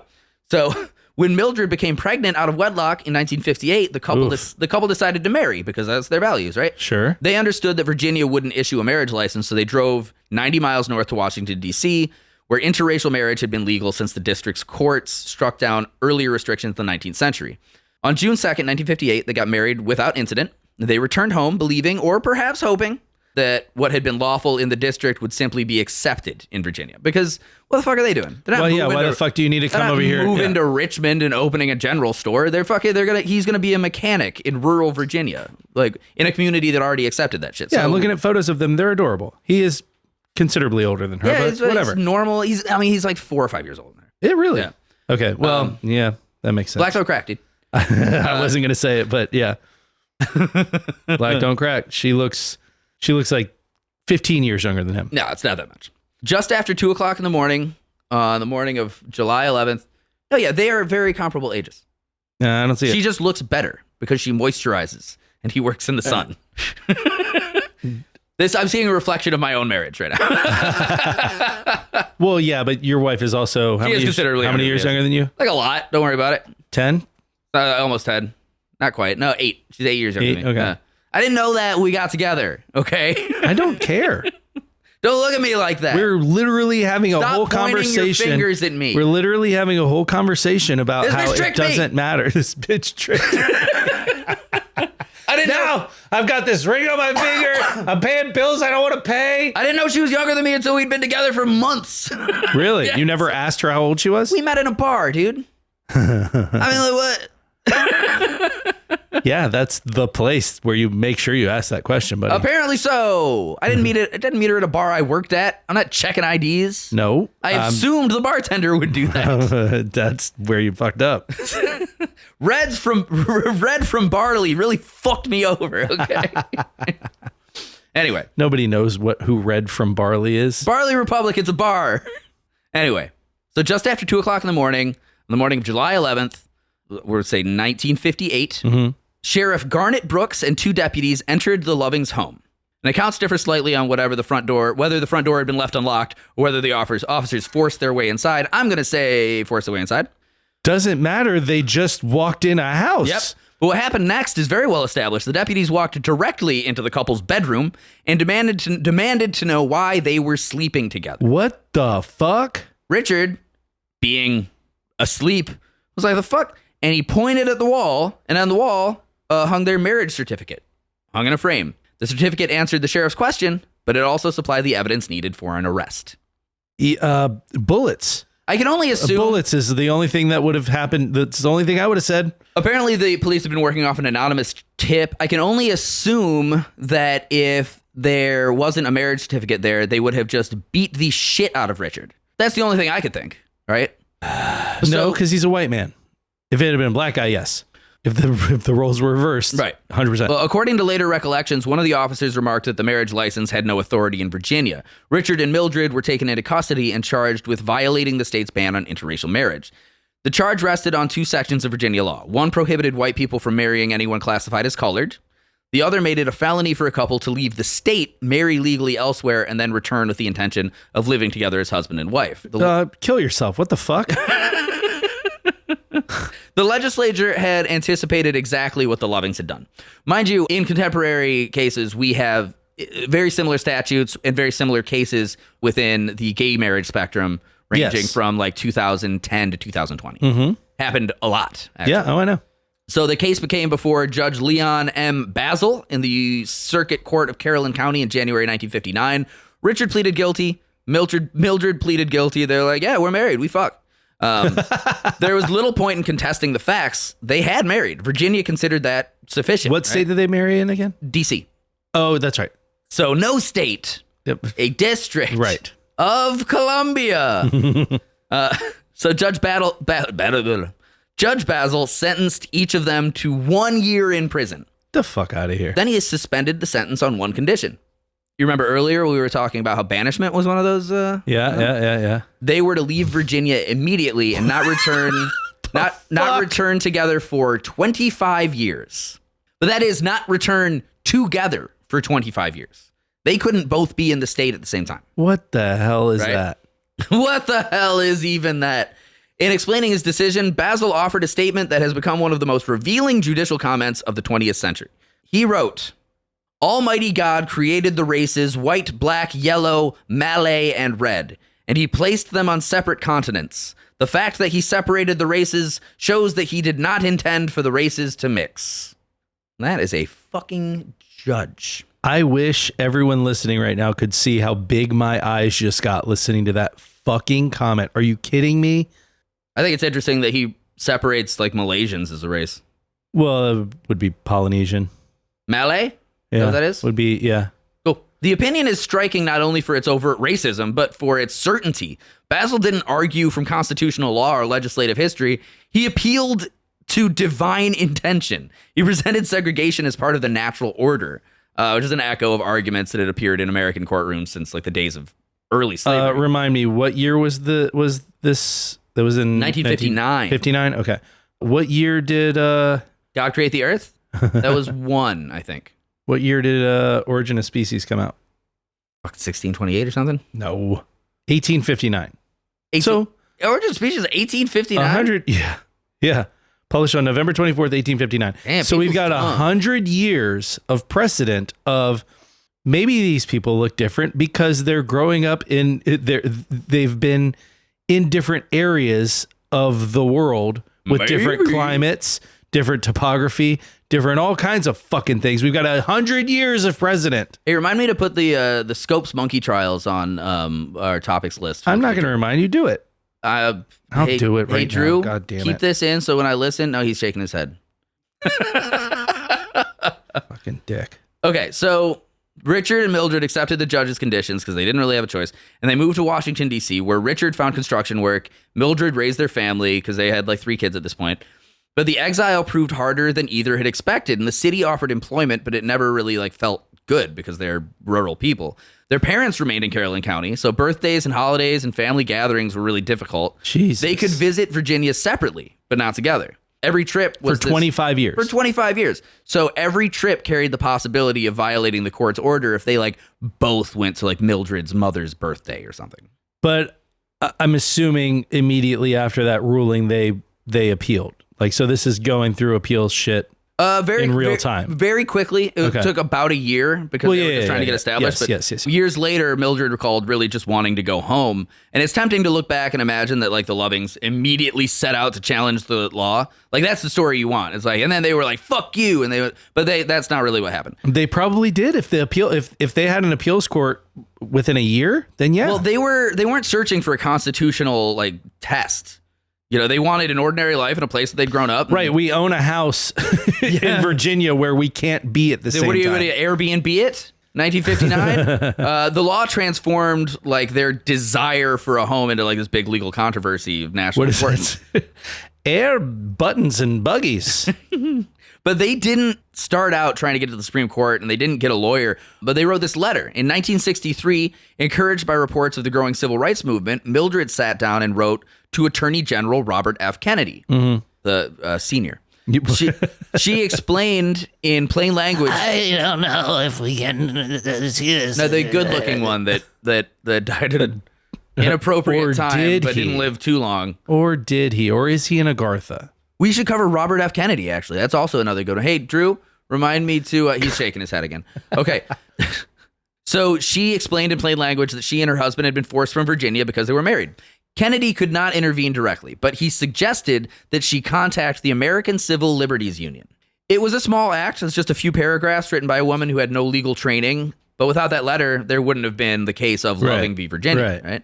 When Mildred Loving's father... Was the letter like, hey, listen, my husband and I got married and we love each other and we have a house in Virginia and these cocksuckers... These fucking punk bitch motherfuckers. It was her exact word. So when Mildred's letter reached Washington in 1963... The 4 years later. 4 years later, the United States was already in the midst of a profound legal and social transformation, right? You had the civil rights movement, which was like, you know, pushing a lot of questions. I mean, yeah. The Supreme Court had was already happening in 1959. Yeah, but I mean, it was going down. But really, the shit was getting heavy, right? Supreme Court it was going downhill. Yeah. It was almost at the bottom of the hill by 63. So the Supreme Court had already issued Brown v. Board of Education in 1954. Which declared that racial segregation in public schools is unconstitutional. The Civil Rights Act and Voting Rights Acts were moving through Congress, and across the South, resistance was really fucking crazy and intense. Well, even in St. Augustine, Martin Luther King came through in 1963. I think 63. He was jailed here for a while. So the legal battles of the Civil Rights era were not fought. They call St. Augustine the Birmingham of Florida. Hey, were you aware of that? Did not. Yeah. Like civil rights leaders at the time. It's interesting. Compared St. Augustine. St. Augustine was the Birmingham of Florida. Which So- is not a badge that I'm particularly proud No, of. I don't love that. The legal battles of the civil rights were fought primarily through select court cases. That was like a big movement. Like one of my favorite historical facts that a lot of Americans don't know is that Rosa Parks was not like just some tired lady after work on a fucking bus. No, she went was on one that of the bus. main Yes. organizers of the Alabama Yes. bus boycott. She was a profoundly courageous activist. She was there to make good trouble, as Exactly. they say. So she put that in place so that she would be arrested, Right. so that they would have a Right. grounding to do. She got in that seat knowing that somebody was going to ask her to move Exactly. and knowing that she was going to say, fuck you. Yeah, and exactly what she just said. Fuck you, and spit in their face. Honky ass cracker. Yeah. So the ACLU and the civil rights movement and local varying resistance organizations would set up instances that would allow cases to be built that they could draw national attention to. Sure. Right? The ACLU's involvement in Loving was not accidental. It was not simply a matter of finding a sympathetic couple and offering assistance. The organization recognized that the case itself presented an unusually clean constitutional challenge. Yeah. Like this one's, like some lawyer at ACLU was like, oh, fuck yeah. That's the one. That's going to get us the shit right here. And she's pretty. Yes, Yeah, they just absolutely. love each other? That looks, What? You're telling me that this guy is like really nice and quiet and just wants to fucking work on cars and be normal, and his wife is like really pretty and sweet? Yes, 100%. We're taking that. Yeah. So a young ACLU lawyer named Bernard Cohen agreed to represent the Lovings. He later recalled that when he first met Richard and Mildred, he was struck by how little they resembled the public image that opponents of interracial marriage had created. Oh, God. I would love to hear those. Oh, yeah. Well, fucking, what do you think? Usually, like, you ever go to a pimp and hoe ball back in the day? Oh, my. No, absolutely No? not. Well, I would assume that like a lot of the public image was just that kind of thing. A devil-horned negress Yes. and a simple-minded white husband. Hey, Drew, can you use devil-horned negress as his stinger for the end of the? Yeah, thank you very much. You know it. Yeah, of course. I was already thinking. I'm like only half listening, but that stood out a little bit. I'll say devil-horned negress every episode if you want. No, I won't. God damn it. Okay, so now are you just going to use the 3 times that we've said devil-horned negress? God Probably. damn it. It's just the whole stinger's just going to be like devil-horned negress, devil-horned negress, devil-horned negress, devil-horned negress. I'm giving you so many. Stop it. Say it one time. No, they were not activists. They weren't trying to make a political statement. They were a working class couple who wanted to return home. And that was a big distinction because the majority of America are just working class people, Sure. right? So opponents of interracial marriage had long attempted to frame relationships like that as And in social these 4 years, experiments. what's happening with their home? It's just there. They either like I mean, they've got to they have come friends, individually parents, to cousins, like. maybe they let somebody like chill there or something. I don't know. That's crazy, man. That's so fucked up. But yeah, opponents of interracial marriage had long attempted to frame relationships like that as social experiments or political provocations or threats to public order. Gross. You know, performative things. Just like, oh, well, you got this. You're telling me that like these two are together just naturally? That seems like they was set up just for this court case. We still get a lot of that propagandic bullshit. I'm these fucking days, right? disgusted right now Yeah, at exactly. anybody who thought that. Yeah, but their marriage wasn't They're in ideological. rural Virginia. They were just minding their own business until the police walked in their house without a fucking warrant, I would imagine. Walked into their bedroom without a warrant, I would imagine. Somehow didn't get all the bullets in their fucking mouths. And yeah, we're just fucking performing. Get the fuck out of here. Exactly. I mean, like, what's that? You get the same propagandic bullshit today. You see it all the time. Took a trip all the way to DC to get legally married. Yeah. But like, so Just what? To go, gotcha. their marriage wasn't ideological. It was like just personal. They wanted to raise their children near their families. That's it. They already had kids at this time? Yeah, they had 3 kids. I know they had three Yeah. boys, right? Yeah. Yeah. Well, I think they had 2 at the time of I think 1 at the time of arrest, and then 2 by the time. Oh yeah, because they started she moving got back in. married. Yeah, she got pregnant before they Yeah, got married. exactly. Yeah. They either had 1. I had to check the timeline, or she was very. So pregnant. there's a small child also implemented in Which all is, this. I will say, I wanted to do a little more research in. The Lovings were very, very private about their children, and they refused to have them in any sort of like court interaction. Oh great, add great parents to the Yeah, mix. they were like, we're not having our babies like stand on trial. Quiet, kind man who just wants to take care of his Yeah. family. Pretty meek woman who also just loves her husband and wants to take care of her husband and children. Keep their kids out of the public eye. They don't involve them in any of this. They're Yeah. not using their kids front and center to be To sensationalist. the point that Cool. the I couldn't love these people anymore. The point that in many reports of the time, the number of children is contradictory. It could go from 1 to 4. It turns out they have 3 children. Yeah. But like they can't even get the number of kids straight because they are kept so far away from the kids. Because they're great parents and they're like, we just want to have a normal life and go back to our fucking house. So like from the perspective of constitutional litigation, this makes them a really ideal case. And the legal question was unusually direct. Like Virginia's law did not merely regulate marriage. It classified citizens by race and prohibited them from marrying based solely on that classification. The state had to defend a law whose central purpose was openly racial. Unlike many other segregation cases, there was little need to uncover hidden motives. Virginia wrote its intentions into the statute, which is cool. Very cool, not a problem. The challenge of the court would rest primarily on the 14th Amendment, particularly its Equal Protection Clause, which states that no state shall deny any person the equal protection of the law. The ACLU argued that Virginia's law violated the principle because it created legal rights and restrictions based exclusively on race. Clearly. The state argued that the law treated both races equally because both white and black citizens were prohibited from interracial marriage. Dumb. They're not unequal. Neither of them can do it. This is the same reason. I mean, I guess that's the only legal argument you can make. It's the same reasoning for Pace v. Alabama. It's the same Pace v. Alabama thing 80 years earlier. Right. The legal landscape was different than Pace v. Alabama, though. The Supreme Court of the 60s was not the Supreme Court of the 19th century.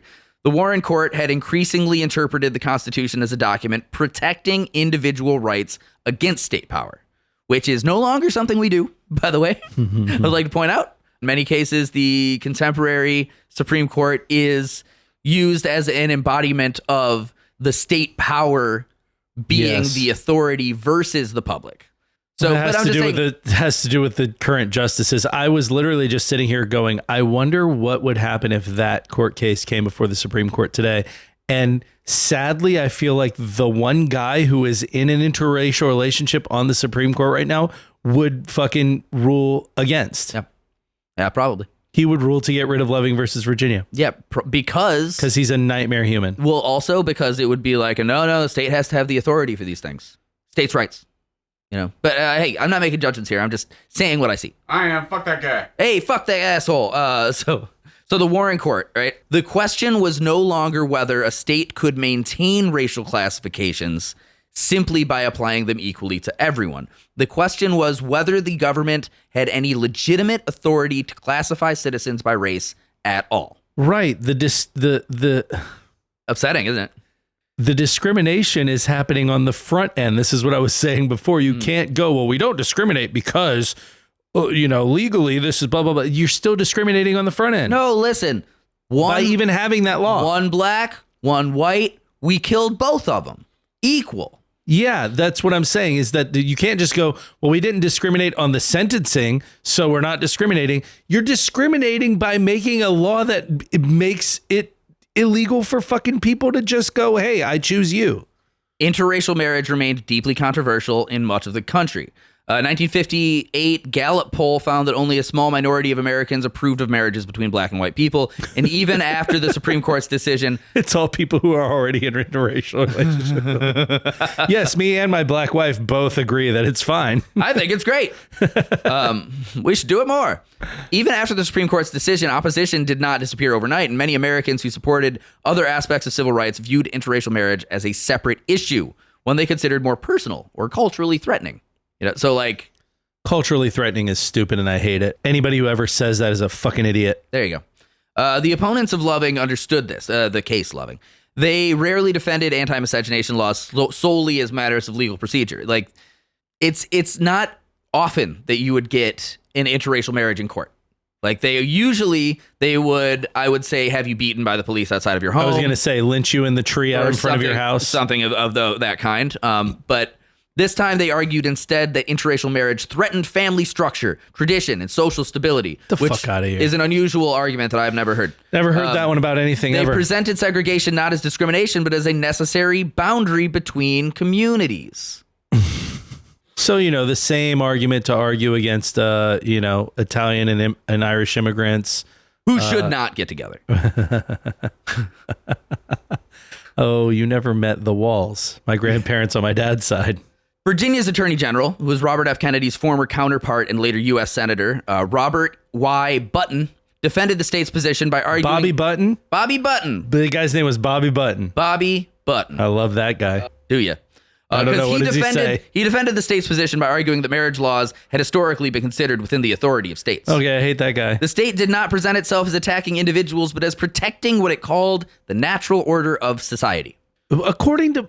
If two people who are part of society say, hey, I don't care that you are a different race than me, let's get fucking... So anyway, this court case starts to gain traction. The Lovings themselves avoided the public spotlight. And unlike many civil rights figures, they did not travel widely or give speeches or become symbols by choice. They rarely spoke to reporters. Richard especially disliked attention. He was a very private guy. When asked what he wanted... That's my guy.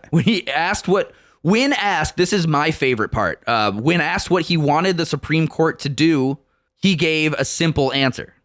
He said, tell the court that I love my wife. This guy is That is the best response. He's just like, what the fuck? What do you think I wanted to do? Tell That the court is I the love my wife. Because I was sitting here thinking, like, I just want to go back to my house. Like, I just want... That is the best answer. He's like, I want the Supreme Court to tell the court just to say, hey, they're in love, leave them alone. Yeah. Pretty easy. It That's seems awesome. normal, logical. Yeah. That sentence captured the unusual character of this case, and the legal questions became bigger. But the people at its center were focused on something much smaller. They weren't trying to redesign American society at all. Well, but here's the fucking problem with that, right? You started a country under this premise that you were going to do a different thing, right? The United States of America was created under these auspices that the very first fucking words, all men are created equal, blah, blah, blah. And I understand the times and all that bullshit, right? But at the end of the day, you cannot dictate what society is supposed to be. If society, members of that society are going, hey, we want to do this. And you're going, well, no, you can't do it. That's not how society, you're dictating what you want society to be. That's not what they did which I last understand time. Other countries might do, other systems of government might do. We started this country under a different fucking umbrella. Hey, listen, I know you don't want us to mutilate our children and cut their feet off, but my parents mutilated children and cut their feet off. So that's what we do. Well, that's always the argument. I had an argument with a woman the other day. My grandparents cut off my parents' feet. My parents cut off my feet. Now I'm going to cut off my kids' feet. I think you and I had a sidebar on this. I had an argument with a woman the other day where I made the very bold claim that no one who dedicates 40 hours a week should suffer for basic necessities, right? If you work 40 hours a week, you should be able to afford basic necessities. And she looked at me after I said that and she went, do they and deserve to live? I said, I feel like you have an opposing viewpoint and I would love to hear it. And her shit was strictly anecdotal. I was a single mother. I raised 2 kids. I did this. I had 2 jobs. I, right? Fine. I'm not trying to take that away from that. Is commendable and awesome. But like, was it hard? Did you feel like you were always being treated fairly? Did you feel like you should have to take that time away from your children and make those sacrifices wherever those sacrifices were? Because I don't have time for your whole goddamn life story. Do you feel like what you had to do to end up where you are, which is not, she's not rich. She's not it's not like she's got all the things, right? Probably a lot of things that she wants, she doesn't have. Aren't we talking about making things better? Because you had to do this doesn't mean everybody should have to do that. Yeah. And that's the problem that so many people fall back on is like, anytime I would ever talk about, I never spanked my child. Oh, you were obviously never spanked. Oh, I was spanked like a motherfucker. Yeah. Guess what? It hurt. I didn't want to do that to a kid. I still fucking acted up constantly. I pay to get spanked. It didn't change my behavior is the point. It didn't change my behavior. And by the way, there are so many studies that show that if a child acts up and you spank that child, now you've just taught that child that if somebody does something they don't like, that violence is the answer. And I didn't want to do that to my son. So on April 10th, 1967. Sorry, I didn't realize you weren't done. Oh, no, we're almost there. Very close. Yeah, go ahead. On April 10th, 1967, the United States Supreme Court heard the arguments in Loving v. Virginia. And then on June 12th, 1967, Chief Justice Earl Warren delivered the opinion of a unanimous court. The decision was brief, did not contain the sweeping historical analysis that some later observers might expect. Instead, Warren returned to a fundamental constitutional principle that was a person's race could not be used as the basis for restricting one of the most important decisions an individual could ever make in marriage. The court held that Virginia's law violated both the Equal Protection Clause and the Due Process Clause of the 14th Amendment. Yeah. The state's argument that both races were punished equally failed because the law existed for one purpose, which was to maintain racial distinctions. To discriminate on the front end. Exactly. The prohibition was not an accidental consequence of the statute. It was the statute's entire reason for existing. And Warren wrote that the marriage was one of the basic civil rights of man, a phrase that carried enormous significance. And the court was not simply saying that Virginia had written a discriminatory law. It was saying that the freedom to marry occupied a special place in American constitutional life. A legal structure that had begun in Virginia in 1961 ended in Virginia in 1967, or 1691 to 1967. Okay. Yeah. So Jesus. So 200 and something years. Yeah, long time. Fuck. The morning after the decision, the Constitution hadn't changed and the lives of many Americans were exactly the Was same. the same. And in some places, resistance continued. Some Other officials, than maybe now you have to see more interracial marriages and just oh, no, fucking no. get the fuck over it. Oh, God. Ugh. They're going to fuck my white wife. No. And I feel like a lot of times it's like, well, you know, everything's always about, the kids. What if my daughter likes a black guy? So what? Is Dude, he an okay guy? I used to work at this bar, and there was this old racist named Plumber Paul. Fat guy from Sounds like a Flint, racist. Fat guy from Flint, Michigan. Oh, he was, and he dropped a lot of N-bombs pretty regularly, and I clashed with him very often. I was young. I was like 21 maybe. I watched over the course of years while I worked at this bar as he was just more and more racist, and his daughter kept coming in with different gentlemen of color. And then by the time I left that job, he had like 3 black grandchildren that he just adored. He's always bouncing and being like, "Hey, he's the baby." Exactly. Like, Like, get the fuck over it. You stupid fat fuck. Be upset at your daughter for not choosing good dudes.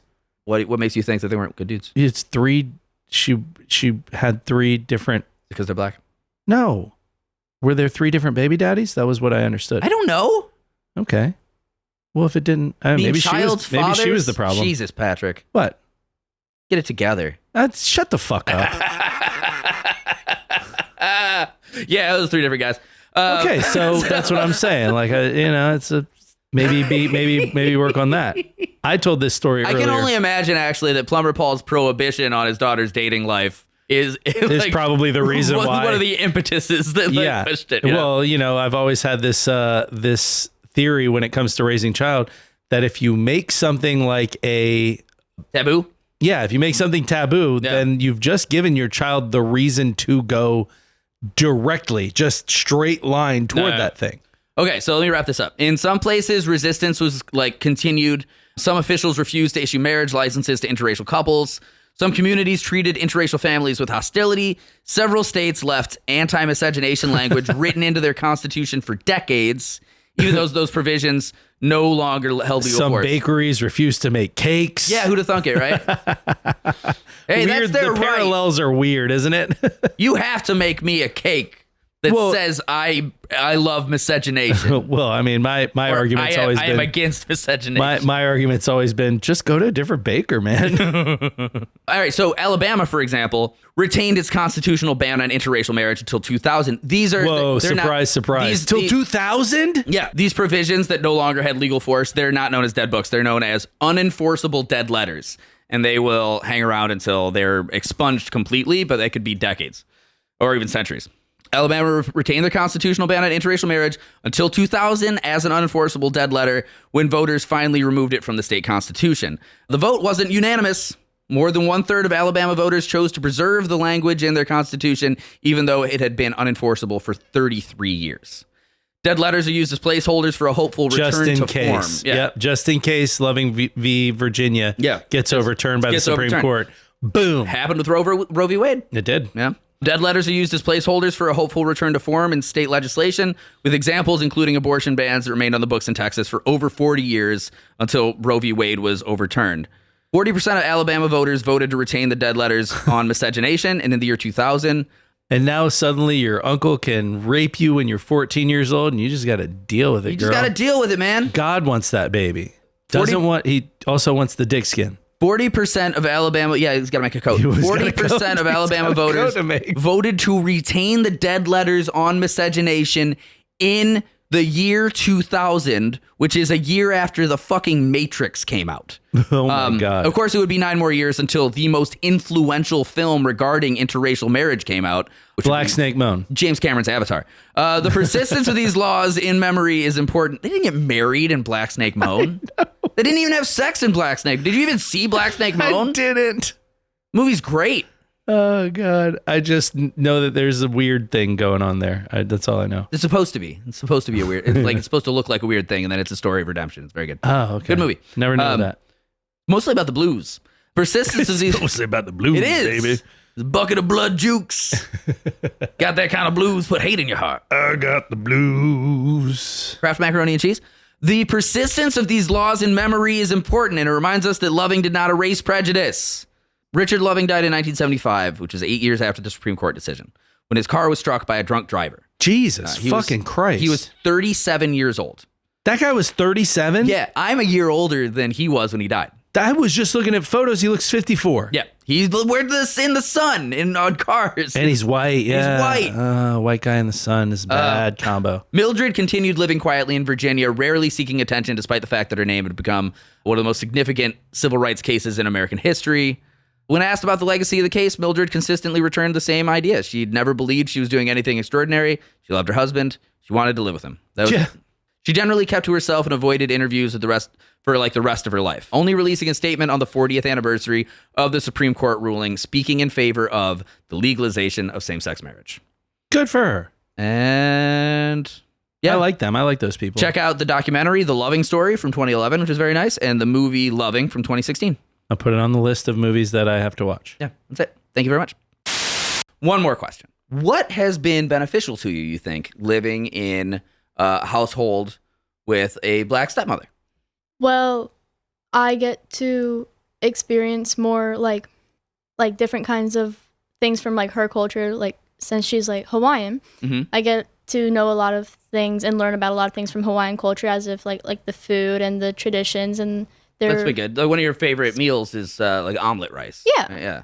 It's good. That's good. Yeah. Okay, so other influences, music, Yeah, music, pop definitely. culture, movies, things like that. Definitely. Yeah. One artist I came across through Magdalena is I forgot how to pronounce her name. Kelly Uchis? Yeah, her. Kelly Uchis. Yeah. I don't even know Kelly Uchis. The girl who sang Telepatea. Oh yeah, okay, Her. yeah. I like a lot of her music, and I discovered her through Magdalena. I discovered a lot of like just single songs through her. Oh, Willow, I discovered through her. Oh, Willow Smith. Yeah. Yeah. Melanie Martinez, I think we're going to see this week. That'll be cool. I'm so excited. So generally, would you say that living in a household with an interracial marriage has been beneficial? Yeah. Huh. Who would have thunk it, huh? Who'd have thunk it? Not me. Thank you for joining the show today, Charlie. You're welcome. If you liked this episode, listen to what Patrick's going to say about liking this episode. No, I want to hear you do it. No, that's it. Okay. Oh, all right, fine. If you like this episode, get on whatever you're streaming on. Is this Beep you? blorp. Bleep blorp. Yeah. It. Drew does it just to chime in. I don't need two of you. If you like this episode, get on whatever you're streaming on. Give us 5 stars. Check us out on Instagram and YouTube. You'll see some shorts and stuff like that. Leave a review, a rating, something on Apple, something on Spotify, whatever the fuck I say every week. And lastly, join us on Patreon. You can check out 3 of those episodes right now for free if you want to try before you buy, but I guarantee you're going to like it. You're going to like the way you look. Bye.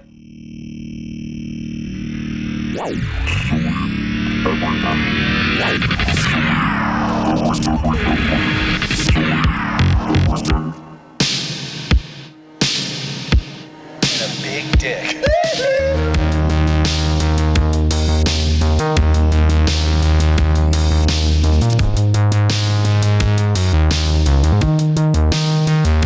Quite snappy indeed.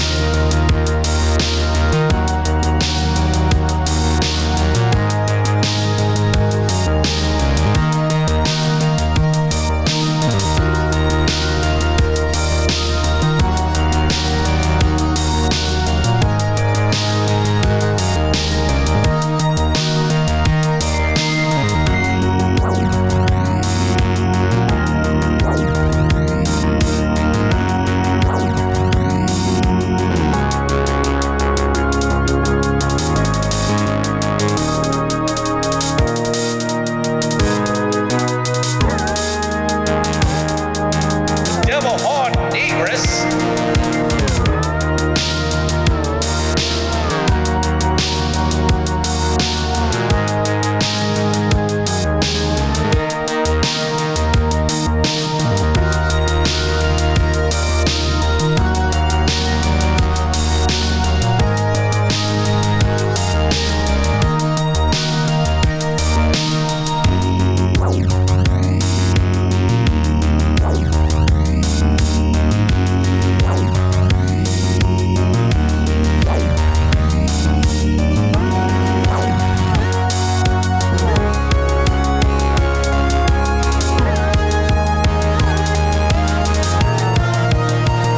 Booga booga boogie.